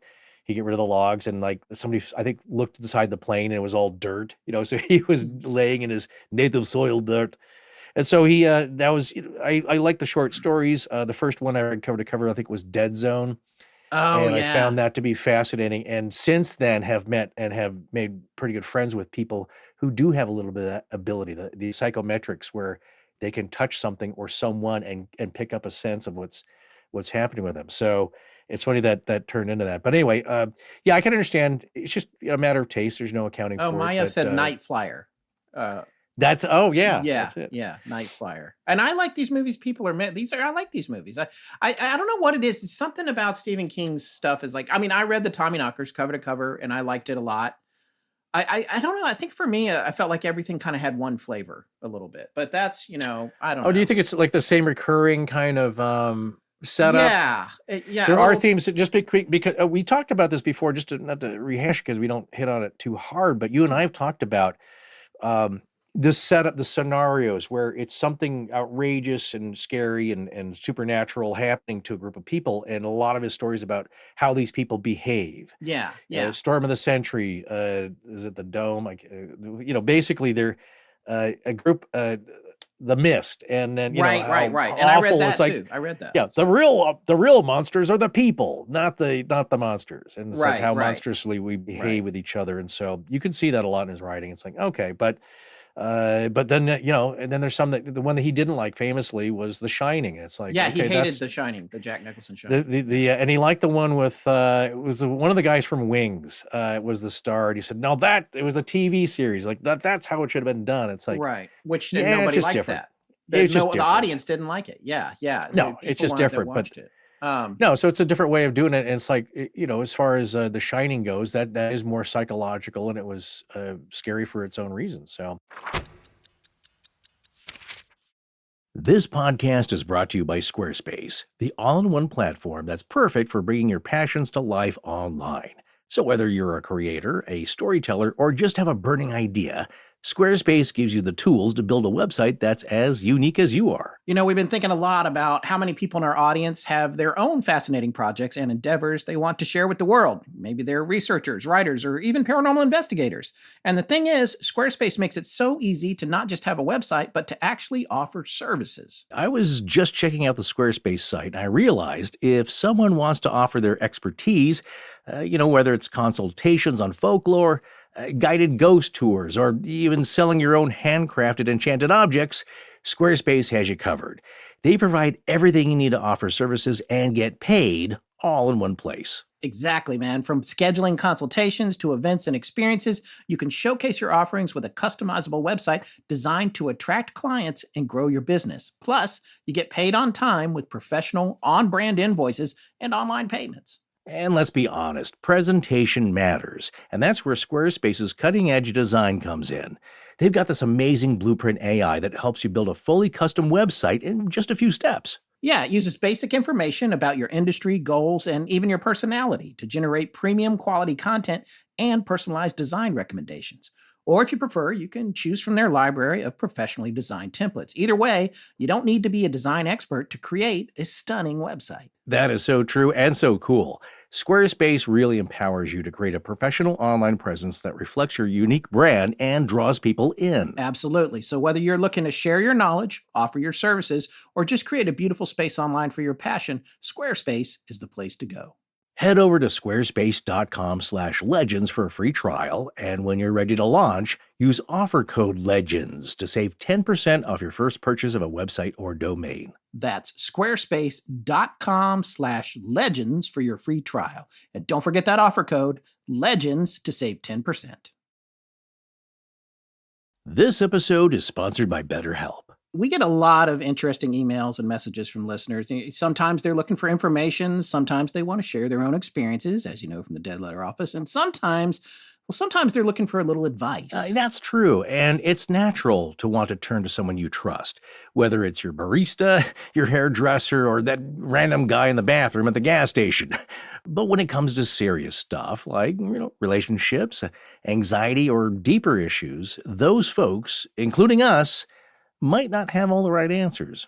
Exactly. I mean, your barista might be a great latte artist, but they're probably not clinically trained to help you navigate complex emotional challenges. And we can tell you how to keep a Class 5 full roaming vapor from following you home, but that won't help you navigate the grieving process. That's where BetterHelp comes in. They can help you find the right match. BetterHelp has been helping people find their therapeutic match for over 10 years and has a 4.9 rating out of 5 based on over 1.7 million client session reviews.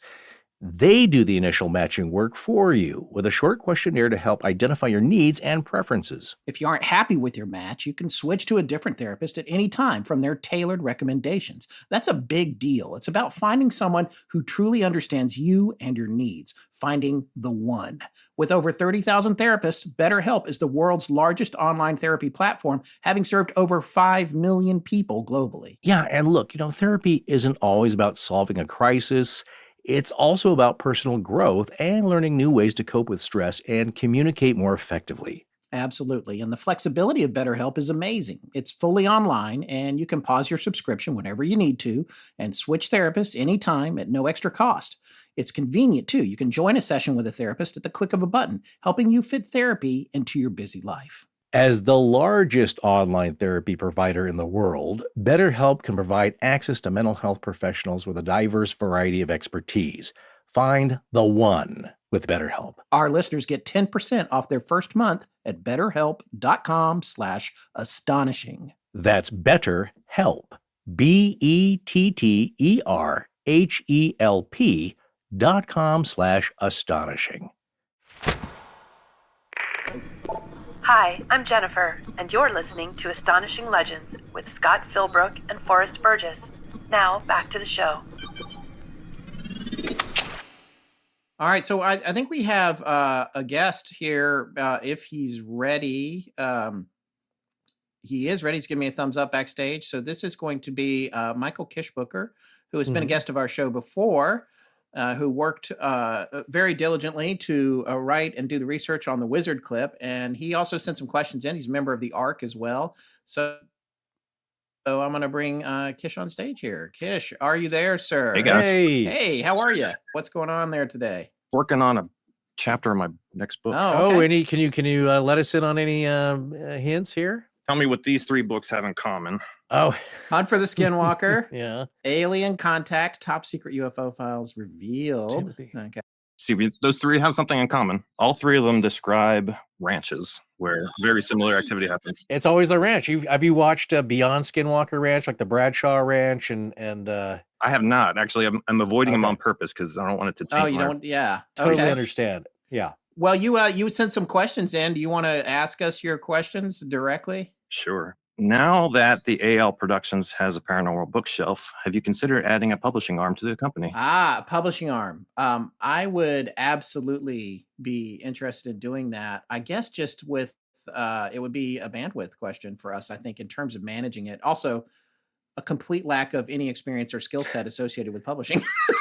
Well, you need somebody. It's Nice. like right. Shannon LeGros and I can't remember her partner's name, Greg, and they've done Into the Fray Publishing. It's like a lot of great titles. It's like these stories and these authors need to be seen somewhere. I'm so glad they're doing it. I think Scott and I would love to do that as part of our umbrella and just have involvement with that. But we need a manager. We need somebody who was taking it over. We just kind of like pop in, like, how's it going? Good. Okay. We'll see you later. Yeah. I feel like I could edit copy because it's so similar to editing film that I used to do. Like I can do that part of it, maybe not for grammar though. I could do it for structure assistance or looking for repetitive things and typos and and maybe say, oh, well, this chapter should come earlier, I think, or whatever. But that's really time consuming work. Like, as you know, because you are published. I don't know if someone came to us and said, hey, I'm already doing this, let's all shack up together and turn it into something. I would absolutely want to have some meetings about that for sure. Well, I just happened to be, so what I was working on tonight was an interview of Patrick Huige, who runs Anomalous Books. Right, yeah. So, Yeah, very cool. That's awesome. So what's do you have another question? You want to do one more? Sure. Although I have observed Scott trying to gather EVPs in the past, I've actually never been on a ghost hunt. So what am I missing, Forrest? Oh, well, it's pretty exciting, I would say. I mean, this is what I was thinking about. I mentioned a bit of this on a Dead Letter Office, I think, because it was talking about hauntings and haunted places and what you do. It's like when you go on a ghost hunt, and I speaking of which, there's a question from Roger Pingleton, a good friend, Roger and Jill are the ones who have really taken me on all the ghost hunts a few years ago, and they know what they're doing. They have a lot of experience, and there's a lot of tips and tricks that go with it. And I always say it's a lot like fishing in a lot of ways. You're out there, you're trying different pieces of equipment, lures, and you get nibbles sometimes. Sometimes there's no bites at all, and then you got to switch. You try to go to another location, and then sometimes you see that elusive fish out of the water, and when you do see something, it is I think that's one of the reasons people do fish is that you don't know what's under there, and suddenly it's a mystery. You're fighting with something, and then there it is, and you can see it, and you can smell it. It's in your hands, a lot like when you see something supernatural. And so with me, it's like what I've experienced is a lot of small things, because I would say that there's two levels of experiences when you go, is that you have some gear, you've got your REM pods, your recorders, your infrared cameras, your full spectrum cameras, you got all this gear that you can use, and you may not feel anything. But like suddenly you'll ask a question, it's like, is there somebody here with us? And then all the REM pods go off. Like, well, that shouldn't happen. You'll get an EVP that's not just random words, it's an answer to your question. So there's some context there.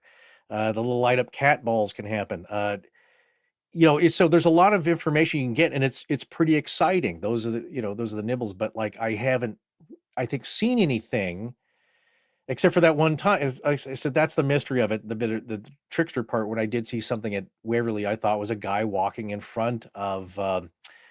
Oh geez, Scott knows that story better than me, but like I thought he was walking down the hall. And as we were wrapping up, and me thinking like, oh, the other part of the tour's coming, and I could swear I saw it at the time, and then it has me questioning because no one else saw it, and so then you question like, well, did I see that at all? Did I really see that? I did at the time. I know I did. So you start questioning yourself, and so it's a lot of stuff like that. But I have seen some things that shouldn't have happened. And it's not a ghost per se, but like that's the exciting part. It's like, and then it is at the Randolph Asylum where there's a little girl's room. She was there because she was an orphan, I believe, and she was like 10 or 11, maybe 12. And so a lot of people put dolls in there and flowers for her. And we walked by once, and a lot of people from the tour days before, had left balloons for her. And then there was a little bit of an event where flowers were left in the hall, unexplained. And it's like, okay, there's only 6 of us. That wasn't there before. There's no guy here. It's not Scooby-Doo. There's no guy trying to sell the motel, sneaking in with a costume.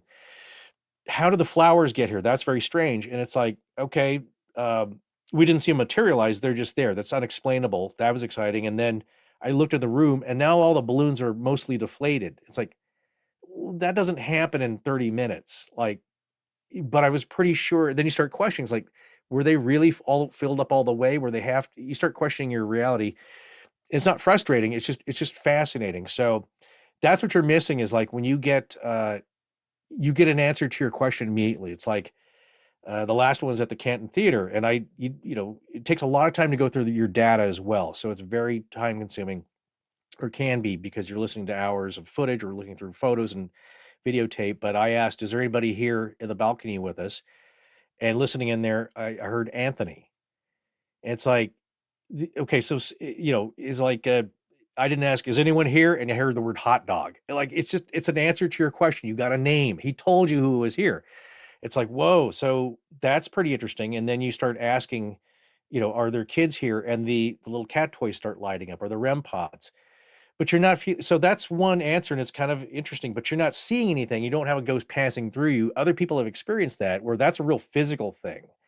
And some people have been okay with that. They think it's cool. And some people are freaked out. They don't ever want to go back. So there's a whole range of experiences that you can, that are available. And then sometimes you go there and it's just like, it's a cool old building. Like nothing happened all night. It's just, you hung out with your friends, you talked, you had some food. It was a lot of fun, but nothing really major happened. And then sometimes you see something that makes you never want to go back. Isn't that right, Scott?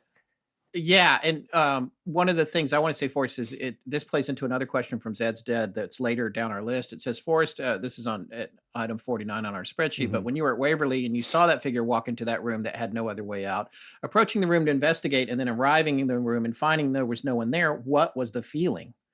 And Zed wrote, I've had some fairly inexplicable experiences myself, and there's typically a feeling involved. You seem a lot less prone to agitation than myself. And then there's a laughing emoji, and it says, quote, the roar from the heavens in the wide open desert was weird, but I've never had a paranormal experience, end quote, which is that other story you tell about the roar. Yeah, well, that was... and Zed, I'm with Zed on your, like, nothing paranormal's ever happened to me, but you actually have some pretty good paranormal stories. But you're like, here's the thing. That's why I'm saying there's levels. And of course, same thing with EVPs. There's class A, class B, class C. Was that just mumbling? Was that my stomach grumbling? I don't know. Did it sound like a word? And so there's a lot of interpretation that it could be open to. Right. But in thinking back, as far as like Waverly, so we were with, and I'll tell just briefly here. So we were with James Willis and his wife, Steph, and some other folks, Roger and Jill. And there was another tour going on. So there was another 4 or 5 other people in different parts. And, they hadn't, I was with the group that was kind of the more experienced ghost hunters. And the other folks, I think, had done it before maybe, but were not really, they were just wandering around enjoying the ghost hunt. And so as James did his experiment in the hall where he was trying to recreate a doppelganger experience, where that was fascinating. He was just sitting in the hallway years ago before that, and somebody, with the camera going, and somebody saw him go into a room, and they said, well, he was wrapping up. I said, what are you doing? Are we wrapping up? It's like, no, you went into the room. It's like, no, I didn't. I've been standing here the whole time. His other people saw him, or they thought they did, walk into the room. So that was a freaky experience for him. And he was trying to recreate that. And this is my point, is that we stood there. He said, we'll do this for about 15, 20 minutes. So we because it's a big building, you want to check out every different fishing hole you can. So he was standing in the hallway with his headlamp on, just standing there. We were all very quiet. Nothing happened for about 15 minutes. I had the full spectrum camera going on him. And it's like, well, nothing's really happening. So, we started talking. He's like, okay, you want to kind of wrap it up? It's like, yeah. I said, and this is the part where he said, are there other people? Because we could hear other people kind of coming down the hall, and you should announce yourself so you don't spook anybody. But so he's coming down the hall, and he said, hey, is the other group getting here yet? And that's where I was turning off the camera, of course, and trying to pack up the tripod. I looked up, and that's why I just kind of glanced up, and I thought I saw somebody cross in front of him and go into the room. And it was so mundane. It's just like, I don't know, like a guy in his late 20s, early 30s. I don't like full colored, like a blue shirt and shorts, high tops, Chuck Taylors or something. He just kind of crossed in very nonchalantly. And I didn't seem to think it was somebody from the other group. It didn't look like, ooh, it was a guy with a shirt or a black shadow. It was just a dude. And it's like, well, they're already here. So yeah, they've kind of not contaminated the area, but we should pack up and go. And then I looked up and he said, yeah, somebody's crossed. He said, anybody else? And I thought some other people said, yeah, they're already here. So we didn't think anything about it. I packed up, and I think it was later, I just said, did anybody see that guy cross in front of James? Like, well, he's looking down with his headlamp. And I said, no, none of us saw that. It's like, really? He just walked into the room. And then, of course, I went into the room, and there's nobody there, and not down the hallway. And the funny part is, as people are coming up who are the less experienced, we were kind of packing up, and we hear this blood curdling scream from James's wife, Steph. It's like, okay. And then my first thought, like, we got something. And so we get the camera out, like, we're going to see something cool. And she screamed because this other guy was kind of creeping around, didn't announce himself, and he put his arm around the door frame, like towards her. And so she's like, oh my God, there's this, arm coming at her. And he's like, oh, I'm sorry. I should have said something. It's like, no, you don't do that. You don't, not a haunted place. So that was a big laugh, but that was a real person. And then I asked them later, I thought you guys said you saw something. And this is my memory. It's like, no, we didn't say we saw anybody. We didn't see anybody. And that's where you question, like, did that happen at all? Was it just in my mind? Was he really there? Was he as a phantom or some kind of and also waited until you were packing up the recording gear. Yeah, of course. That's the trick. It was like, well, wait till he turns out the camera, and now he's got the camera in the suitcase. You're about to close it. Dude crosses the hall. So there was no feeling. Like I said, it's just a dude. Okay, let's pack up. Because I looked up and then kind of looked back down because you got a lot of gear to pack up to move. And so there was no feeling. The roar part, that was the only time where it's like, I didn't have any equipment. I was just looking at the desert with my friend Brian. And that's when it just, like we both heard it, and it was loud, and it was like if you've been to the zoo and you're 5 feet from the lion and you can kind of feel it. That's what it felt like. And it's like, okay, if I'm at the zoo, yeah, I paid my admission to go hear that. Like I want to hear the the gorillas and the all the animals make their noises. And so that's where you looked up, and it wasn't like a paranormal feeling. My first thought was like, where's this coming from, and how do we defend ourselves? It's like, do I have to run under the car? Do I have to get on top of the car? Can we get in the car fast enough? Does he have the keys? Do we lock the door? And so, we're probably 20 feet from the car in the parking lot. And it's just like, you just look around and like, there's no rock that's higher than a foot tall. It's open desert. It's like, where did that come from? And so, again, it wasn't a feeling of something supernatural. It was just like, there's an animal out here. It sounded really big. And I just looked at, I looked at my friend, and he just said, we should go. And it's time to go. And so, like I said, that was different, but I definitely heard that. He did as well, but it was a more natural sound. We weren't Bigfooting or anything where you hear, people say like, oh, you hear the Bigfoot call and it's very distinct. It was like, no, that was like a big cat, but it shouldn't have been there. And so when you think back on it, like that's the only thing that was kind of weird. But I didn't have that that ineffable feeling of like, it was down to the core, like seeing a black-eyed kid. I was talking to a friend recently on text about that kind of thing, where some kids have megalocornea, and they have very large, as they're small children, they have very large corneas where when they're small, the whole eye can look black.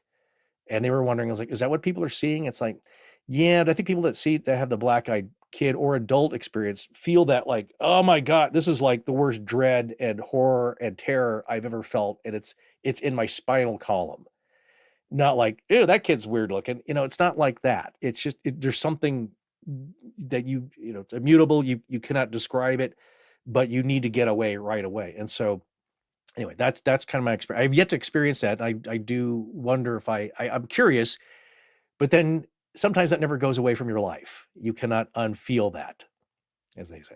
Yeah, I wanted to ask Scott, did you actually get anything? I know we weren't ghost hunting. We were just taking like a hike to see some cool spots like this. I grew up 15 minutes from where Pretty Boy Floyd was gunned down, and some other haunted locations. So we were at a abandoned mill, I think is where he tried to do it, from the 1830s. Yeah.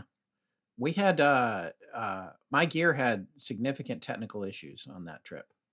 So I recorded the whole thing. I was so happy with it. The footage looked great. And I was using one of those sticks with servos that, and it was balancing the iPhone, and it had worked fine in 3 or 4 prior cases, but the audio flat out did not record for our entire walk that day. And I couldn't get it back. And of course, the thing, just a Chinese piece of junk, I think, honestly, but they had problems. We didn't get audio, so I didn't get to check for EVPs because I didn't even have normal VPs. Like we had like no voices.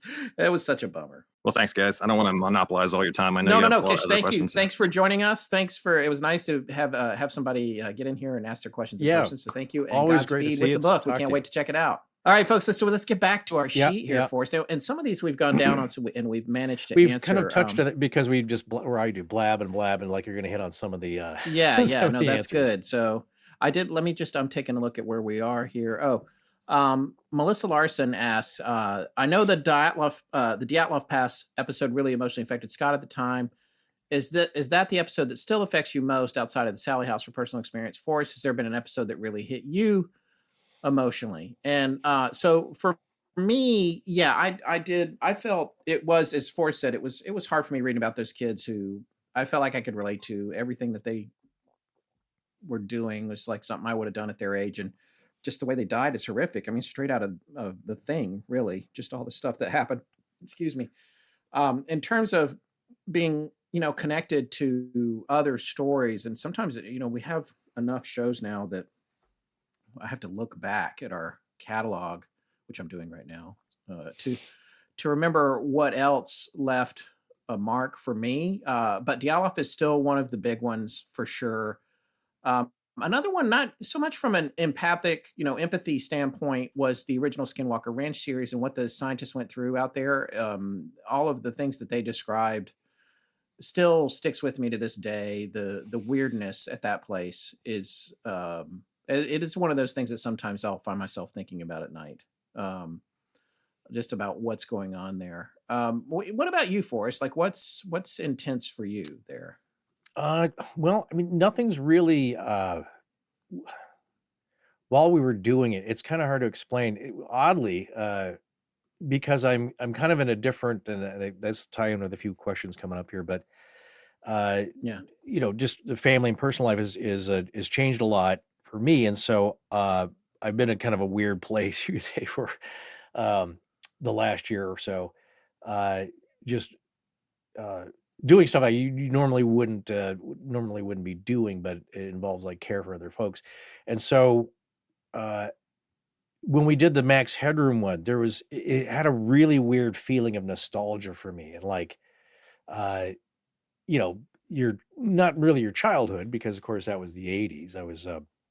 I remembered all that very clearly, but there was a weird feeling of that strange nostalgia of like what you experienced then, and just Clutch Cargo seemed very strange to watch. Yeah. Like, just I didn't. I'm sure I liked it. It was okay, but just like a weird thing. It was just all very strange. Like just the strangeness of it mixed with nostalgia, what you remember from your again, not childhood, but just your earlier, late teens and 20s.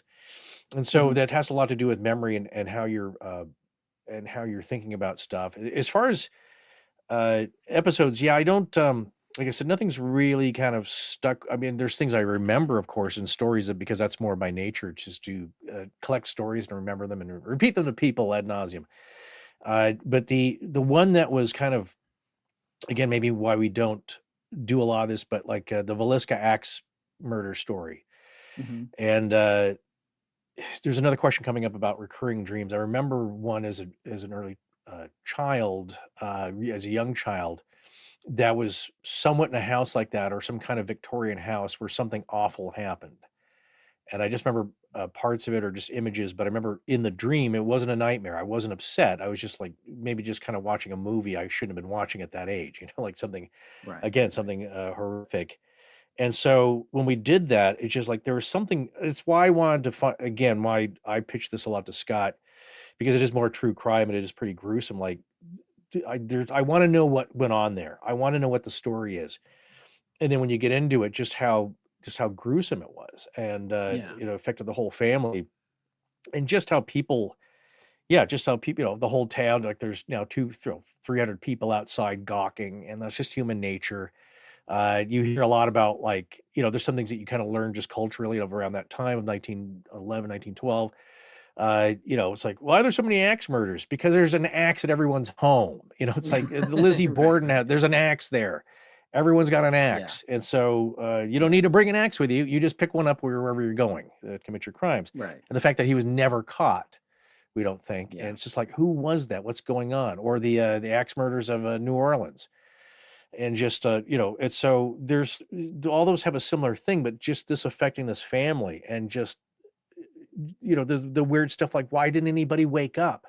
There must have been noise. He cleared the first floor with the kids first, and just also because there's children involved. And so I wanted to know what was going on, but that one's just, yeah, just an odd feeling to that. And of course, the place is, notoriously haunted and having trouble now, I think, with the ownership and ghost tours, and just some things I've read about it. There's some problems now, but um, yeah, it's just like that was one that was just kind of like, you don't need to be covering that every day. Right. But I did want to know what was going on, and it's fascinating. But like, yeah, just a horrific tale, and a good other picture of, or slice of life story about that time when people, I think, associate that, if you're, from the States and you're old enough, you may remember the phrase, the gay 90s. And so 1890s were like, okay, Civil War has been passed. There's kind of a rebirth of stuff. This is before the Great Depression happened. And so it was kind of a nice time. People are having fun again, enjoying themselves, a time of relative peace. Of course, there's always trouble and turmoil, no matter what age, and no matter what people say about, like, oh, I wish I was back in this time. Every time has its problems, but so that was still kind of an era around the turn of the century. and things were changing a lot. So 1910, 19, electricity's coming in, and so there's a lot of good stories, and but again, there's always evil and horrible things happening. And I think it was just more shocking to people back then. But people react to it differently back then, and the attitudes are different. But now it's like, yeah, that was so that was one that I still remember quite a bit. Yeah, as, yeah, me as too. gripping. That was tough. All right, Okay. here's the next one from Frankie. I know Scott is a Virgo, that I am, but Forrest, please drop your star sign. The people need to know. What question is that? What That's number? question 27. 27. Oh, yes, I am a Sagittarius, so I don't know. I think some things fit with that. It's funny because I do have a lot of friends that are. Some can read charts and do charts and have software and all that, and have run those up. And then there's ones that are kind of very vague, and uh, then you'll tell your people, your friends who are really into astrology and know a lot about it. It's like, well, that's just your sun sign. You got to really work up a chart. So I've had it done, and I think a lot of that, at least to me, and also getting a psychic reading, it's like there's some things that are right on, and then some things that don't seem like you at all. So I was going to tell you about in-depth readings of like, and then some things are like, you like Saturdays, like. Yeah, I think most people like a Saturday. Like, I think that's not, Right. yeah, that's not really reaching, but It's a little some generic. things have been kind of more spot on. So anyway, that's my sign, and And there's a you're lot of sticking people to who it. would say like, "Oh, that makes sense. Yeah, you're a Yeah. Sag." Like, and I do know some stuff about it. Anyway, all right, so moving on here to Larry Freund. Larry, what's the Larry. best advice you would give a new podcaster as far as research goes for topics? Which is, that's an evolving question. Depends on what the topics are, but research is it's changed a lot just since we've started in the past 10 years. It's changed a lot, and it had changed for us to be able to start. The internet was like such a supply of knowledge that anybody could access. But obviously, there's still a lot to be said for getting to local libraries and boots on the ground, or talking to people who were present, like eyewitnesses. If you're doing like what we're doing these days, of course, you can make AI a part of it, but you can't trust the AI. I think the most important part of research, at least if it's a topic like our show, or a show like our show, I should say, or our genre, or anything that requires research, is it's all about your sources and how good they are, and trusting them emphatically, and not having them be secondhand, having them be firsthand or produced by people who are real, live, reliable resources, or it's peer reviewed, which is not always a stamp either, by the way, or it's researched. You just know where it's coming from, as opposed to regurgitated, recycled either by humans or computers. It can get real sloppy really fast. And if you don't have a discerning eye, all kinds of false information gets baked into what you're digging up.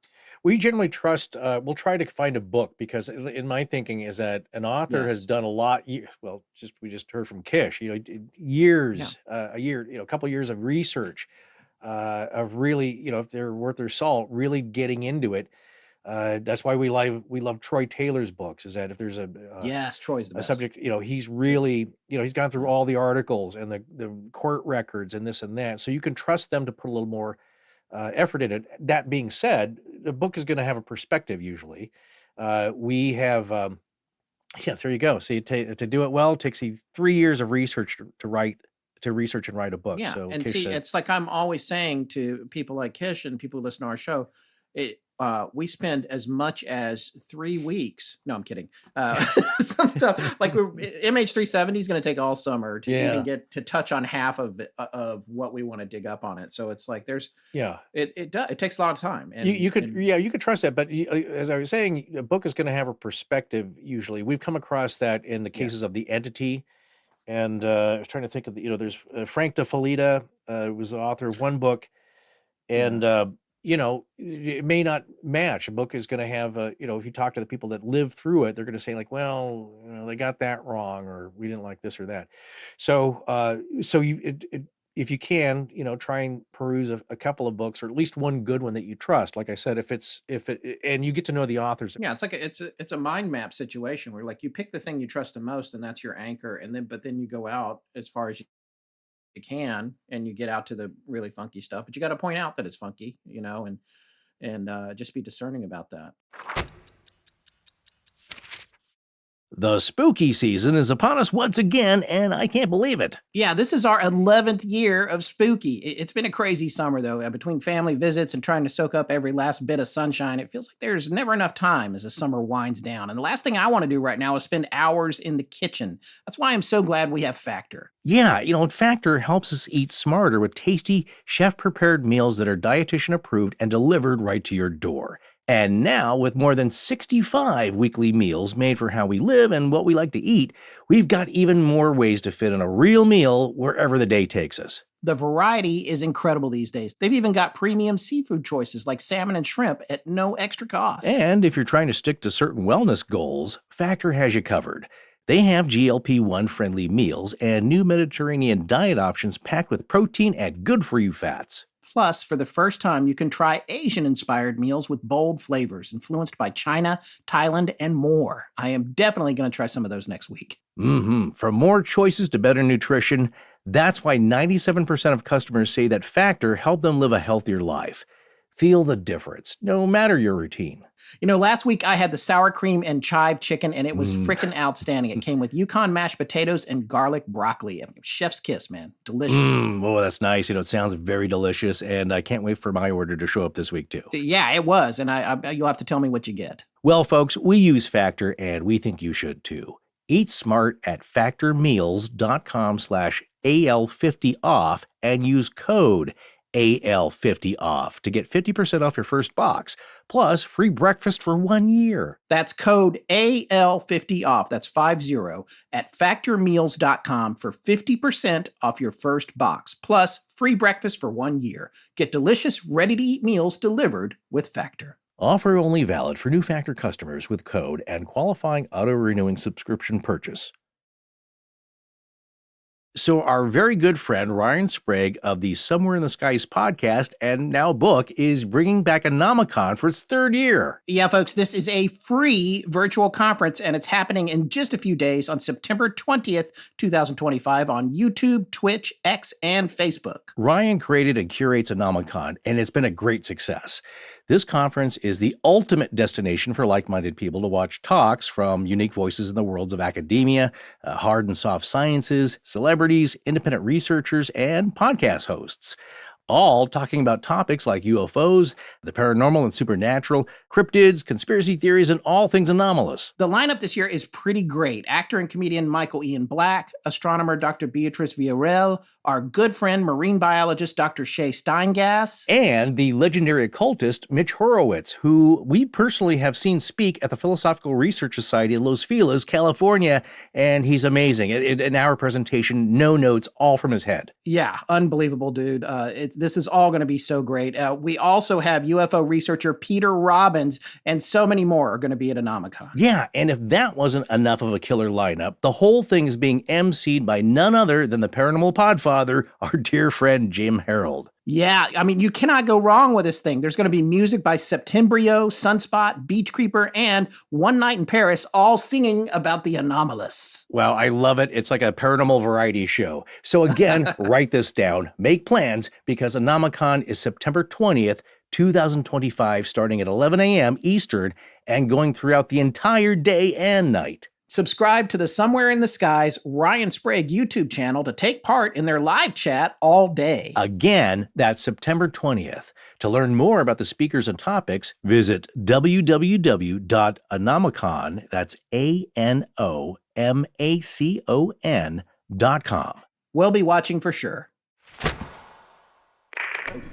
Hi, I'm Glendell from Love Glendell, and when I'm working on my art, I'm listening to Astonishing Legends. Now let's get back to the show. Nancy Priest, longtime listener and somebody we know very well, she asked, which paranormal topic would you find most satisfying to find the definitive answer to? And I think for me at this point, it's probably Amelia Earhart. Like, I'm ready to solve that, understand what happened. So there was another question, a few people had asked about her, and let's see, I wanted to find the other question real quick. Let me just search that up because I'm going to address more than one at a time here. It was we already talked about Sue. Oh, and then there was, bear with me, folks. Oh yeah, what is the current thinking? That was also from Stephen Keklak on the disappearance and stuff like that. I do know, and other folks were asking, what the earlier when somebody said what's the latest, I have to mention I think it's Tony Romeo, who's thought he had found the plane off one of the islands that they thought she might have crashed at, and had done sonar and stuff, and he was on our friend Chris Williamson's show, and Tony's a great guy. He was like announcing that, well, we think we might have found it, and I think that even the family got involved, but it was at a very significant depth, and when they went down there, it turned out, I think, to be rocks that were kind of in the shape of an airplane. So there's just there's a lot of things to look out for there in terms of that. But for me, Nancy, I would want to know about Amelia, and of all the things and there's another thing I'm going to address later as an answer to another question that falls in that category. What about you, Forrest? Well, I think speaking of Earhart, that's one where I do have an opinion, or one of the theories I think is pretty solid. I think now, since our involvement, is that there's probably two options, and one that she had, one that she had some doubles. There's two separate missions going on at the same time. Yeah. So what's at Buka is either her plane, but I think it could also be the other one. The kind of the shadow plane that was following her, or because that makes sense as far as as an operation goes. I think there were two planes. I think one went down and they took it to Saipan and destroyed it, and I think the other one's in the water at Buka. I think that. So that's that one. Like I said, I got a pretty good line on that one, I think, as to what happened. And because I tend to believe all the eyewitness accounts of the Chamorro peoples of Saipan, and what they witness, it's like, it's that many people. It's like I can give some weight to it, and also the folks that were there, Jim Neighbors, Thomas, I can't remember, he was the he was at the postal unit there who saw the plane being flown. Jim Neighbors, Gomer Pyle? No, I know. We made that joke back then. It's still not good. But yeah, no, all the Julius Neighbors. Sorry, Julius Neighbors is the he's the one who took the message and delivered to the colonel that was decoded, saying we have Earhart's plane. Right. So anyway, that's not such a big thing. I think for me, it's the biggest question of all is like, what's going on with the alien stuff? Okay, that's where you're at. Because it's all like I said, it's and I've said this before a lot, and folks don't care, and I understand that, but it is the question, because I think it's also possibly connected to everything else, and we're talking cryptids, Bigfoot, possibly ghosts, spirituality. It's all wrapped up into basically our existence of what's happening and what we're about. Who are we and where are we going? So I think that's the one that I don't think we're going to get all the answers, because I think when you get that deep, it is like there is something that is a strong, immovable force that is not letting us find out everything. And I don't know if it's the trickster, it's not necessarily the trickster element, but like you're not meant to, this is not our purpose, is to know all the secrets of the universe right now. Yeah. So one day I would like to, but it's just not, you're not going to. You're going to have to live with that question. So, but that's it. Yeah. So the first step, and we may find out about this in my lifetime, is what's going on in drips and drops here about what is out there and how does it affect us, and and just that kind of phenomena, because it is so wide ranging. And as Kish was talking about, like Skinwalker Ranch, it's not just orbs or craft, it's all kinds of phenomena. What's that twisted tubular metal thing that just appears? Why is it tied in with an ancient Native American legend of people turning themselves into these supernatural beasts? Like how is that connected? And I think there is some connection. So yeah, that's where I would lean. All right. Here's a business question from my friend Anson Birch. He and I used to work together in my former life. When I was editing commercials in New York. He was a producer at the time, and He's a supporter on Patreon. I don't know if he's watching tonight, but I want him to see this later if he is. It says, the business has changed so much since you started. At first, it was two guys talking about the paranormal. Now you are part of a larger podcasting and paranormal community with a network of podcasts and the pressure to continue cranking out content. I'd love to hear about what's changed, both in the business, your perspective, your status in the community, and your roles in producing both your podcasts and others on the network.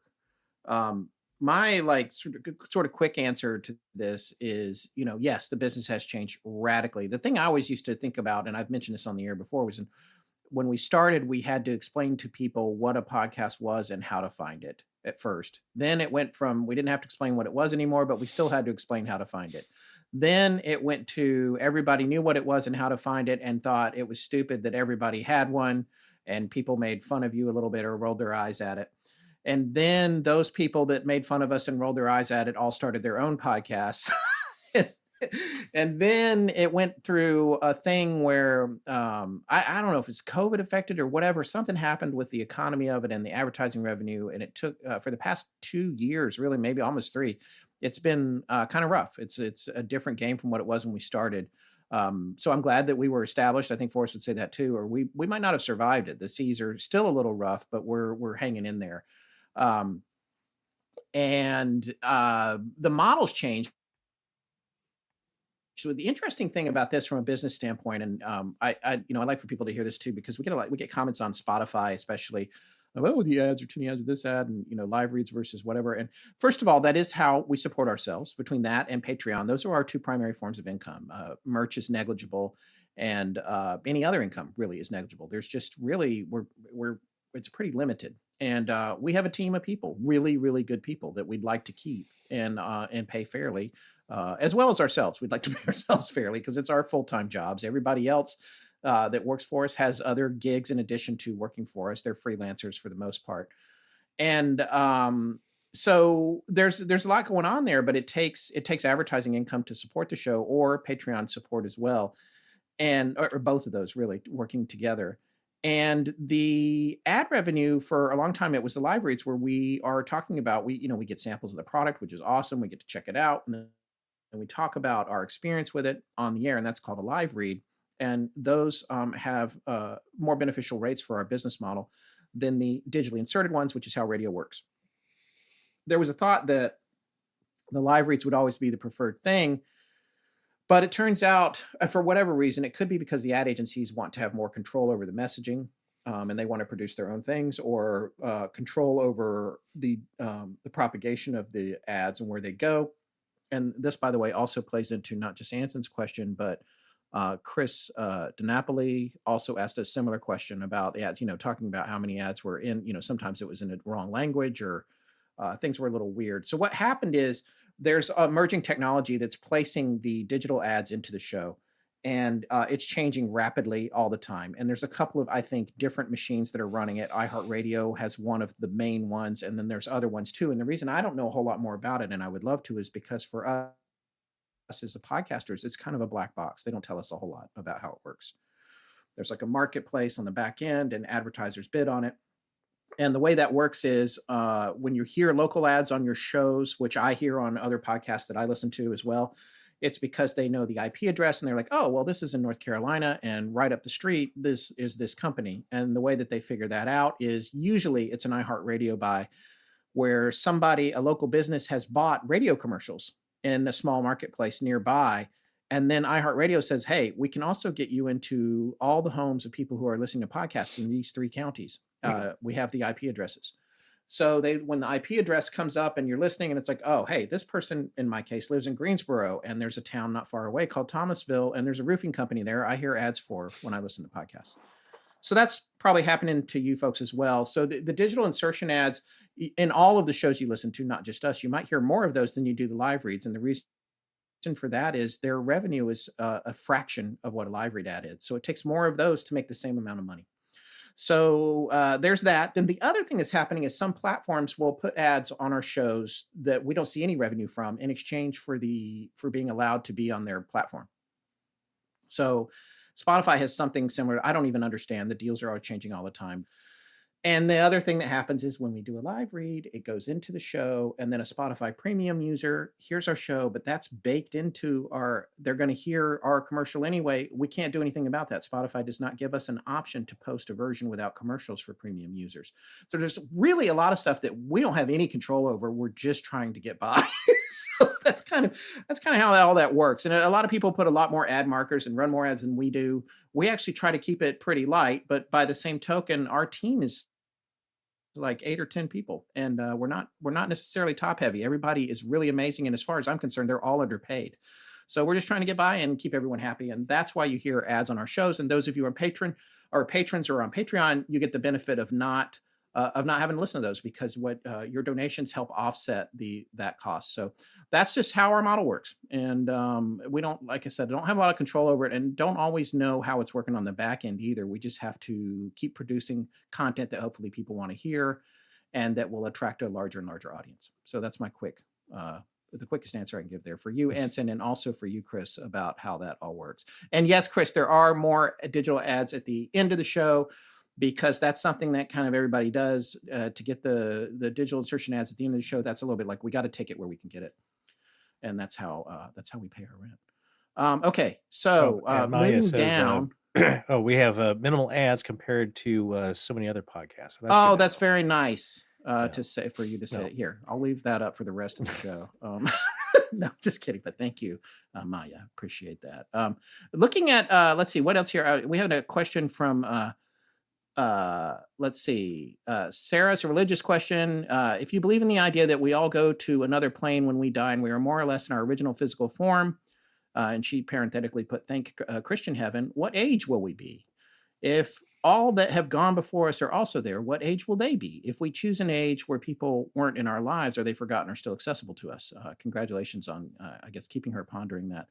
So that's an interesting question. I don't know about age in the persistence of the soul and all of that kind. I do wonder about that, though. It's like, why are you seeing children? Are you seeing what's going on there? Like, well, people joke about that. Why don't you see any caveman ghosts? Right, and, right. Yeah. And then on the show Ghost, there is a caveman or a Viking.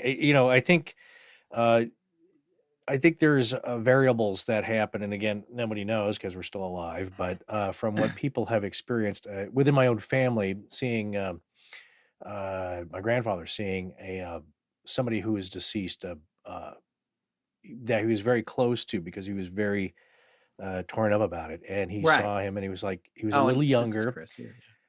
He was he was in good health. I think generally there's a form that you can or cannot choose to appear in, but it's a little like the Matrix, is your residual self-image of how you would like to be seen or how you appear. And like I said, in good health, or a little younger, not 5 years old, perhaps, unless that's that's the age that you passed away. And so I don't know. It's just actually Scott and I were talking about, and Miranda Merrick actually sent me a link to somebody who I'm very interested in interviewing, who's a hospice nurse. And so I've been watching a few of those videos and talking about people, and I didn't know there's a term for it. It's called visioning, where a relative who's passing often claim to see a loved one or friends come to comfort them. And how different people will say, I just loved all her answers, because she's just very objective about it. She goes, look, this just happens. It happens so much. It's in hospice textbooks. Right. That it's just that this happens to most families. And so I think it's important to talk about. Yeah. And so the deal is that what I like her explanation is, people say like, oh, that's just the drugs you're on, or the medication, or they're not getting oxygen, or it's ICU psychosis, which is a thing. And, or they're delirious. She goes, look, we've done this, years and years, and and all these other hospice nurses have. We know what psychosis looks like. We know what delirium looks like. We know what ICU psychosis looks like, or, and at that point, a lot of times you're not even on medication anymore when you're in the final stages of active death. And she says, this is something different. And every hospice person will tell you that. And one of the main differences is that it's like they've seen, people get paranoid, they get frightened, this and that. She says one thing about it, it's always comforting, always. Mm-hmm. They come to visit you, and it's pleasant. They're talking to people you cannot see, Mm-hmm. and they'll say like, "Oh, so and so came to visit me," and they'll describe somebody. So it's hard to relay like what they look like, but obviously, I think it's how the dying person knew them or last remembers them, and also partly how that person wants to be seen or appear to them. And so when Yeah. I have heard of people relate, that they've seen visions, they would and also one of our friends, I'm not going to say his name, but he saw, or his dad also saw somebody who had passed away appear, and he's like, yeah, he was much younger, sometimes in their military uniform, if they were in the military, because that's like at your fittest, and how you want to be seen, and something you're proud of. And so there is something, I think, that is maybe chosen like that, and not, sickly. You don't appear as if you were, when you're in the hospital or with a terminal illness. It's as you were younger. So anyway, great question. Like, I don't know Yeah. what age. I think, yeah, like I said, I think there's maybe a combination of how the past loved one wants to be seen, and then how that person recognizes them. And so That's a good with answer. our family, it's just, yeah, I just remember we might talk about this if we do get to talk to her. It's just that my great grandmother did the same thing. She says, "Oh, Uncle Juddy came to visit." And it's like, "Well, Grandma, he's been dead for like 30 years." She goes, "I know." So, and she had Right. and it's also a moment of real lucidity. Yeah. And so, but they were all just very welcoming and comforting. And so, but that's, like I said, it wasn't him as a little kid. It was something where, as adult, she recognized him, but he was in good form. So, There you go. yeah. All right. So Trish asks, who's very active on Patreon, says, we're at an age the thought of death should be thought about. I prepaid my cremation. Any thoughts on what you two want done? Now, this might be personal for you, Forrest. I don't know where you're at. I'm interestingly, for me, I used to have a real biological aversion to my body rotting away in the ground. I was like, I'm not in, Interesting. like, I just was like, I don't want it. And then so I was like, I want to be cremated and have all this control over where my ashes go and everything. But I've since read a lot of things about, not that I'm like a spastic. Oh, you're tree not going to hugger. do that. You're not going to be, oh my gosh, you're not going to be Wait, now liquefied. let me finish. Yeah. Let me finish. Okay. I've just read a lot about how bad it is for the environment, all the burning and all of that kind of stuff. And then there's Okay. the other thing. I don't know if you've seen that documentary on Netflix, or I think it's Netflix, about the home that was like co-mingling everybody's ashes and all that. It was like, and taking jewelry, by the way, horrific. Yeah, of course. So there was a lot of stuff going on there. So lately I've been a little bit more like, I'm not positive I want to be cremated. But I don't know what I want to do. I don't know that I have right now. I'm kind of at sea about it, I guess. Speaking of at sea, I'm sort of into like those things where they make you into like a little coral thing and put you at the bottom of the ocean, and you become part of there's a whole thing that you're going to fall for a gimmick. See, and that's what's going to happen. Well, I mean, who cares? I'm out of there anyway. That's the point. So you're going to end up as a Scott smoothie, and they're going to dump you down the drain by accident. Well, for a fish, or something. Yeah, why not? Well, so you're kind of undecided at this point? I mean, at this moment, I'm undecided. It's if God forbid something happens to me, there's going to be a little bit of somebody else is going to have to make the decision, I guess. But suddenly, interesting. Yeah. Well, what about you? What's your call there? It doesn't matter to me that much. Like I say, maybe I don't know what I had in my wishes. Maybe just something traditional, something old west, where they just pile the rocks on top of you. Yeah. I always like the idea of like Clubfoot George is really still under that pile of rocks, wearing his old west gear. And his boots on, but seriously, it's like probably, I don't know, just the regular. I think I have a plot already. But if it's cremation, it's like, I guess that's fine too. I really don't, No, okay. So I often joke about, but if I could manage it, I would. Is one, I'd yes, Rhonda Ray to be shot into a black hole. Yeah, that would be interesting. It's just somewhere else. So like you're again, I don't believe. I believe that there is life after death. I do believe that you're basically just a sack of meat and potatoes here on Earth, and you're a body having a spiritual experience not the other way around. Angels Right? driving Is it? trucks.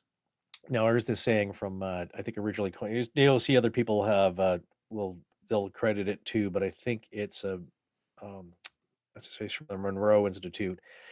Is basically you are a spiritual being having a human experience or a body experience, Oh, earthly yes, experience, yes. and then Yeah. right, not that yeah. So you're I believe that, but to be like I said, if I before I get too decrepit, I would like to go wander into another dimension, a portal, Mm. just to go somewhere else, or it could be in Interstellar, the planet. I always talk about that, the planet with that's the water. The water That planet. is just it's all just yeah, it's just that got that 10,000 foot wave Yeah. that just continually rolls, and so you're just kind of like swishing around somewhere else, very distantly, but or just kind of floating into space, just continually just traveling on. Yeah. It's just a body, you know what I'm saying? Like, so for me, it's just like, okay, shoot it out into space, Yeah. let it keep going as long as it'll go before it hits something Yeah. or flies into a star or a sun. But could be a lot worse. Then I guess that's cremation, but it could be a lot worse. So yeah, other than that, probably just traditional. So Yeah. There you go. All right. okay. You want to read Brian's question here? Sure. Let's see here. Okay, so this so he has to do with alternate universes, as we're talking about. I've long thought of Scott and Forrest, Paul Gledhill, Micah Hanks, Jim Harold, Richard Adam, Allison Jornlund, Ted Zweifel, Ed Vacola, et al. As the kind of Marvel superhero universe of high strangeness podcasters. And so I've wondered if there might be a DC universe out there as well. Yeah. Well, let's not forget Miranda Merrick Probably. and Chris Coolari on that list. Oh, that's Chris. That's everybody we know, really.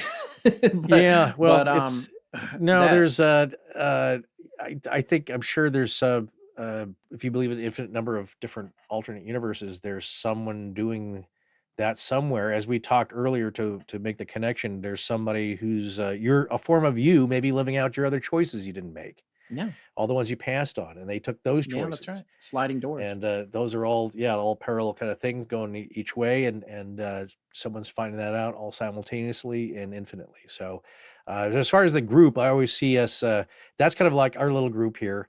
Of course, they have their own areas, but when Scott and I were doing podcasts and getting to know other podcasters, I saw it a lot like the Cannonball Run, where we're all in our little car. You have Burt Reynolds and Dom DeLuise and Raquel Welcher. They're in the van. They're in the ambulance van. Yeah. And that's their group. And then you have Jackie Chan, who was in the was he in the Nissan? No, it was an Isuzu Impulse. Isuzu Impulse. That's right. Yes. With the computer. And so we're all kind of in the same direction, in the same race for doing these shows and finding out truths and research and getting to know each other. But we're all in our little groups, and so it's like we did get to meet Connor Randall, Yes. and so like he's with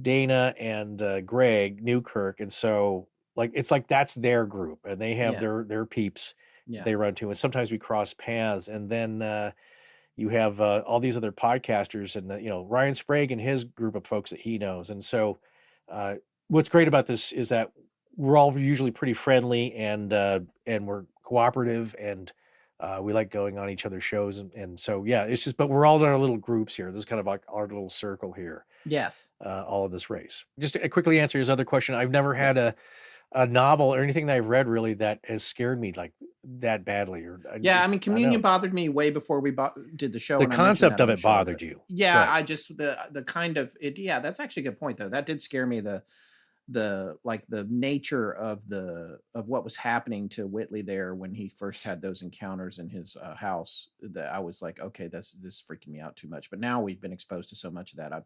I think I could read that pretty easily. But before we started doing the show, I had more of a problem with it, which is interesting.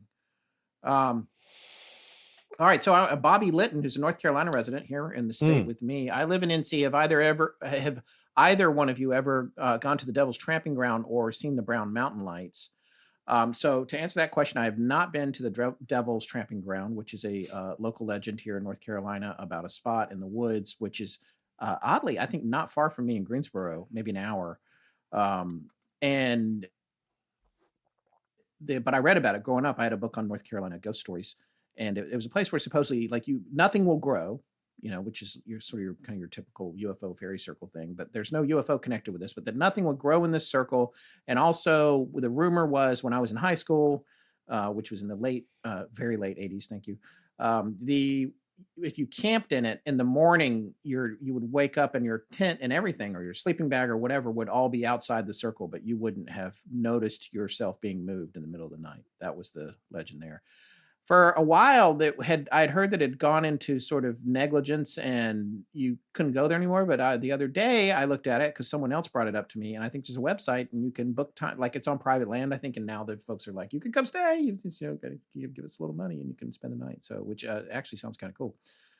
As the Brown Mountain Lights, we actually were planning a whole special thing there. Go see Micah Hanks, our good friend who lives pretty much right there. We had a whole plan to go up there and try to see them and maybe do some recording and everything. And then COVID, it was right before COVID hit super hard, and that trip kind of fell apart. And so that might still be on the horizon. Pun intended, but okay. I guess. But we might get a chance to go see them. I have not personally seen the Brown Mountain Lights or any kind of lights like the Marfa Lights, or if North Carolina, the Mako Light, which supposedly that's not there anymore because they took up the train tracks where Headless Joe Baldwin was looking for his head with the lantern. Yes. But I've never seen any lights like that.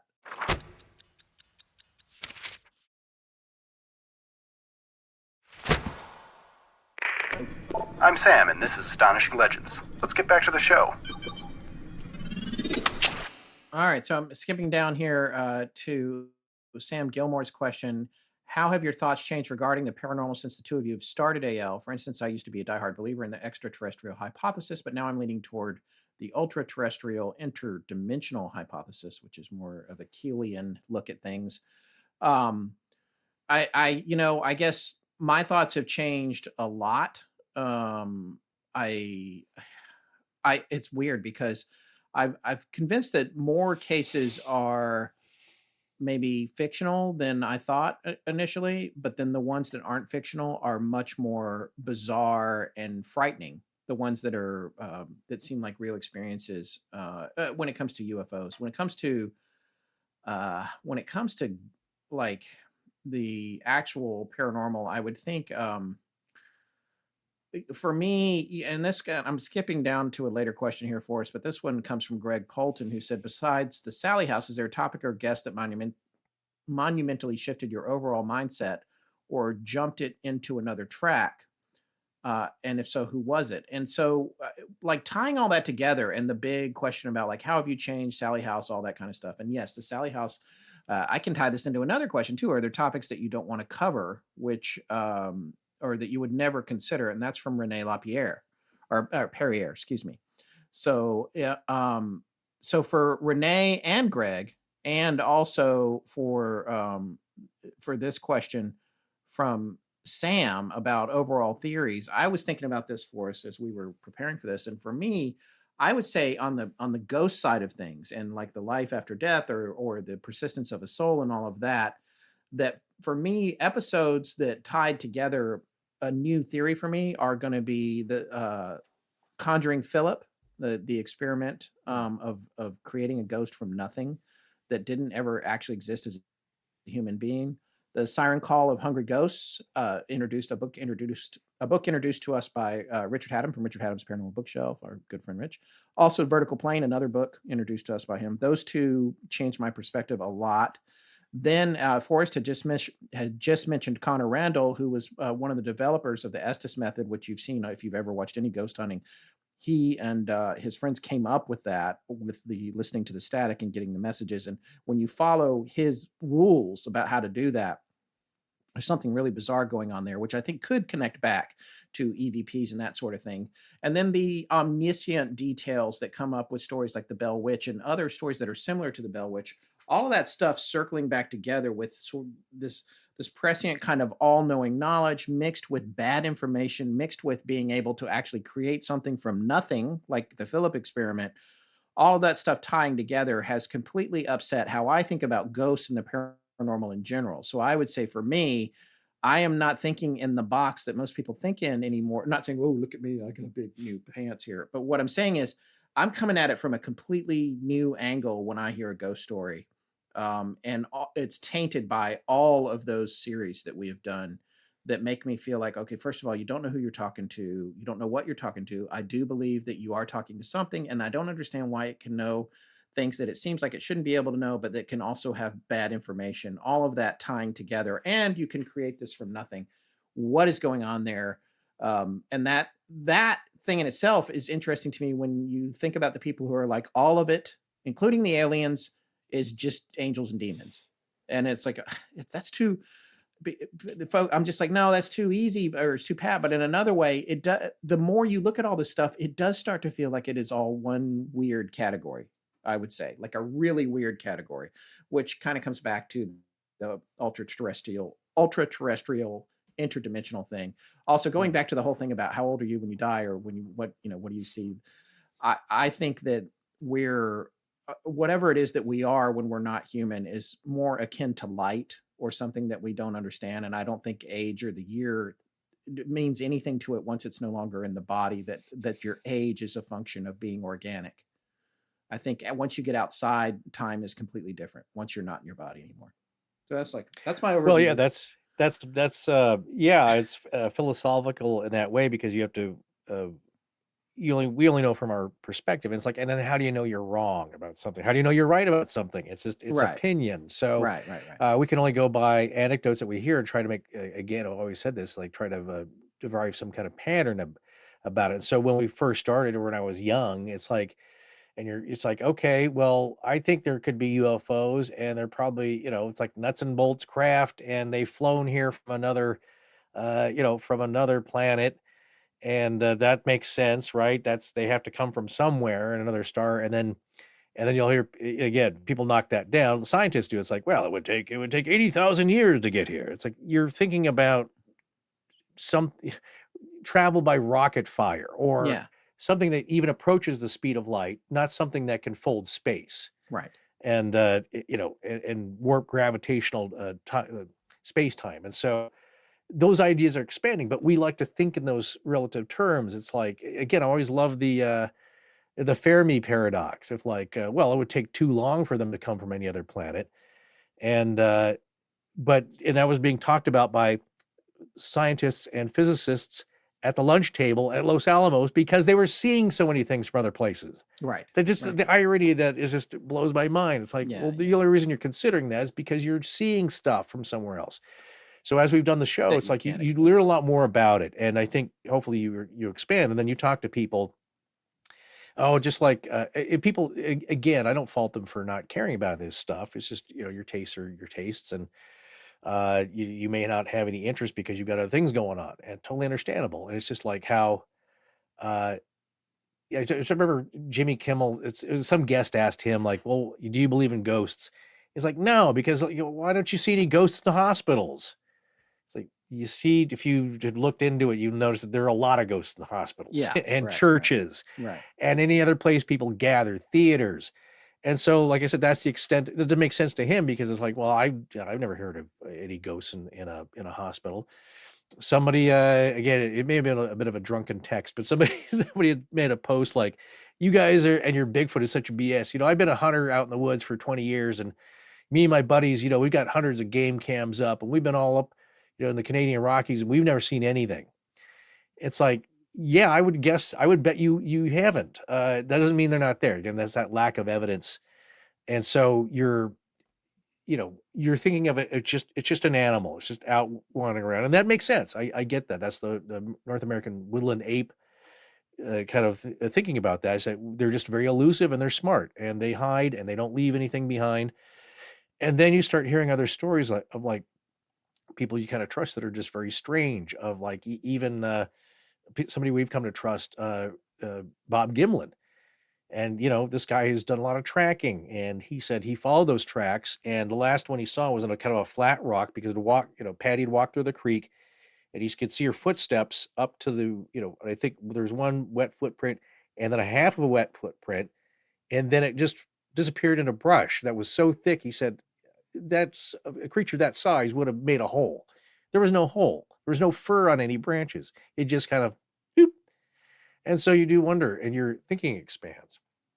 And so that's I think that's expanded our thinking basically of just like there's a lot more going on. It's not all the rational things you can try and put a box, around. There's so many things that we may not even be able to understand at this point. Yeah, and I would also like to add, there's a lot of communications that we have outside of the show about things that we can't talk about on the show because people have asked us to keep it quiet. And among those are a pretty ongoing regular communication with two hunters who have experienced something hunting in the same area. And they are still trying to figure out what happened. And they're lifelong hunters. So, when you talk about the other guys who, we've got game cams everywhere and we haven't seen, these are two other folks that are like, oh, I went there. I saw this. I heard that too. And now they're talking to each other. Okay, where were you when this happened? And they're both freaked out, and they've both spent, hundreds of hours in deer stands and hiding and, bow hunting and all that kind of stuff. So they're seeing stuff. So anyway, whatever's happening there, not just with Bigfoot, but just in general. All right. This is technically our last question tonight. From Maya. See, I said it right the first time, and then I screwed it up. You did. Oh, yeah. Quickly. Dan was asking a question about an Oklahoma circus story. Oh, yes, that's right. I forgot. Well, that one. Yeah, we skipped over that one. Yeah. I'm not sure, other than the ones we talked about. Yeah. That appears, if you want to read more great stories, that's in Terry Lovelace's second book. Yes. About Terry Lovelace's second book, Devil Den: The Reckoning, and he has a lot of experiences, stories in the back. And one was the carousel. I think that was happening, the circus carousel that the two little girls saw. Oh yes, yeah. On the bank, and that was we read that one on the air. It's very curious, but there's a lot more that are very chilling we didn't get to. Yeah, that's the only one that connection to it. A good friend of ours, Trish, had sent a story to me about this is an Oklahoma circus graveyard. So this is where all the animals and I think some folks who appeared in the circus, they're buried there. So if you Atlas Obscura has an article on that under God's Big Top, photos from the circus cemetery in Hugo, Oklahoma. Oh, there you Not go. sure that's the story you're talking about, but that story that appears there in Devil's Den: The Reckoning is, I think that's the one with the circus basic carousel that appeared to be a carousel turned out to be something else. That's a very common theme in those stories. Yeah, we've heard about carousels and in Right. other stories actually, which is interesting. And I don't know if they're going to hear this, but I did see a little bit of the discussion in our Facebook group about somebody asked about that story. Where did it appear? The other thing I was going to say that I tried to make a post, I don't think it ended up there, but somebody was asking about black-eyed kids and other stories. Those can be found in Black-Eyed Children and David Weatherly's great book, Black-Eyed Children and Strange Intruders. And so there's a lot of stories that we mentioned, but we never got into them, but we may have mentioned the titles and the premises. But if you're curious about that, check out those two books. Terry Lovelace's book, somebody was talking about kind of questioning his, it was too much. Like the second book, like, oh, now you're just milking it, or, you're adding too much of the story. This is something that Scott and I talk about a lot about believability. When people add, it's that thing where people think that they added too much. They want to be believed. They had a real experience, but now they want more people to believe them. And so they fabricate more of the story. What the story is with Terry, and we did talk to him about this, that there was a lot of material and more to the story that he didn't include in the first book because he thought it was too much. Yeah. Like he said, people aren't going to believe this is just too way out there. And it is. He admits it's like, this is pretty woo-woo, way out there stuff. But he decided to keep it out of the first book because he just didn't think it is too much. And after the book was fairly well received, he said, like, you know what, this part of the story should be told. Also, these other people, he'd since been written to by hundreds of people. And he said, their story should be told. And you don't have to believe them all, but he said, yeah, it is. I realize how seems like you're adding too much now. But so I don't think it diminishes his credibility in my view. Again, once you've got to know him, it's just like, I know this is the most incredible story, but this is my truthful testimony to this. So. Yeah, and also Lance had a question here. I didn't want to miss this one too before we get to the other one. Has anyone you experienced change your worldviews of how you live daily life? And if it's the Sally House, what, why, how, and why? And I guess I would say for me, yeah, I'm a little, when we if I was to encounter something again that gave me a feeling that it was going to be like a repeat of the Sally House or an involvement, or if I'm hearing from other people that there's something really intense going on, um, I probably I would probably think twice about how deep I would get into it, because the connection to the Sally House went on for months and months, and I didn't want it to, and there was a lot of weird stuff that happened. So yeah, I'm a little more cautious about proceeding into those situations nowadays than I used to. So um, let's see. And Maya was like, if you could travel to any destination in the world, either for personal or investigative reasons, what would it be? Any destination in the world. What do you think, Forrest? Oh, there's places I would like to, obviously the pyramids of Egypt. You know, let's see, just a lot of the great ancient, monuments. Turkey has a lot of them, but just like, there's as far as, I don't know. I was lucky to travel around the United States quite a bit, mostly for work. So you don't get a chance to really take in stuff, but I have seen a fair amount, but have not done a whole lot of world travel. So I can't really decide. There's so many interesting things that I would like to check out, but Graham Hancock style, where you're going to see amazing wonders. Yeah. Some places do give you a little bit of pot, like Nan Madol is amazing to see, but some people have that carry home effect of that whatever curse there is following you home, and so I don't need that. But there's a lot of natural wonders I'd like to check out, but it can't be very specific. So what about you, Scott? Is anything? Is it a bucket list thing? What would you? Yeah, I mean, it's like you got to be careful about setting a destination that doesn't actually exist. Or like, well, yeah, is there a black pyramid in Antarctica or wherever? It's like, oh, I'd like to go see if that's the case. But one of those things that has negative health effects if you're not careful. Yeah, I can say one place that I have been that sticks with me a lot, and I have mentioned it on the show before, is the Temple Church in London. That's a Templar church right there in London, right off the Thames. It's a very sobering experience, built in I think 1180s or something like that. There was something very, very spooky about it. And, and when I went there, it was right when we were doing all the Oak Island stuff too. And Rosslyn Chapel. Rosslyn Chapel. I would like, that's actually a really good one. That's one I would love to see from Holy Blood, Holy Grail. Mm-hmm. Is that the name of the book? Oh, no, I'm forgetting. Yeah, that is right. Yeah, that's the name of the book, Holy I think. Blood, Holy Grail, or is it the other way around? But but there's places though, some natural wonders, that people have described. And again, I'm not sure I would feel anything. I'm usually nothing happens to me in that fashion. But people say Stonehenge. They get this earth frequency Harman resonance. Kind of a buzz there that they're feeling something mystical tied to the earth. Even Sedona, Arizona, or some of these southwestern. Now I've been to Sedona. It's pretty, but I didn't go to any portals. But Sedona is truly a magical place, though. Did you feel any different? Was it? I felt very relaxed. It was Schumann resonance. Yeah, it's just that 7.83 frequency. Something that you're. Yeah, it's a very cool place. Well, folks, that's going to wrap it up for us. We don't have any theme music for the AMA here, so maybe we'll get some and put it on here if we ever run this anywhere else. But I just would like, on behalf of both of us, to say thank you to everyone for submitting so many great questions and for hanging out with us. Thank you so much and thanks for all your support. We wouldn't be here now doing this if we didn't get it from you, lovely folks. So again, thanks for your listenership, your support, and your love. Thank you so much. Yes, thank you.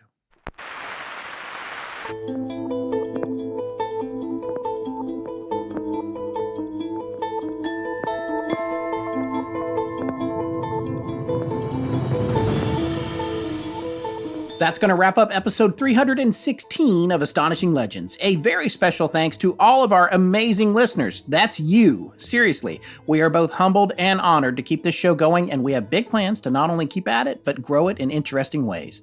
Don't forget to come to Richard Haddam's live show in Washington, D.C. if you want to see yours truly in person. I cannot wait.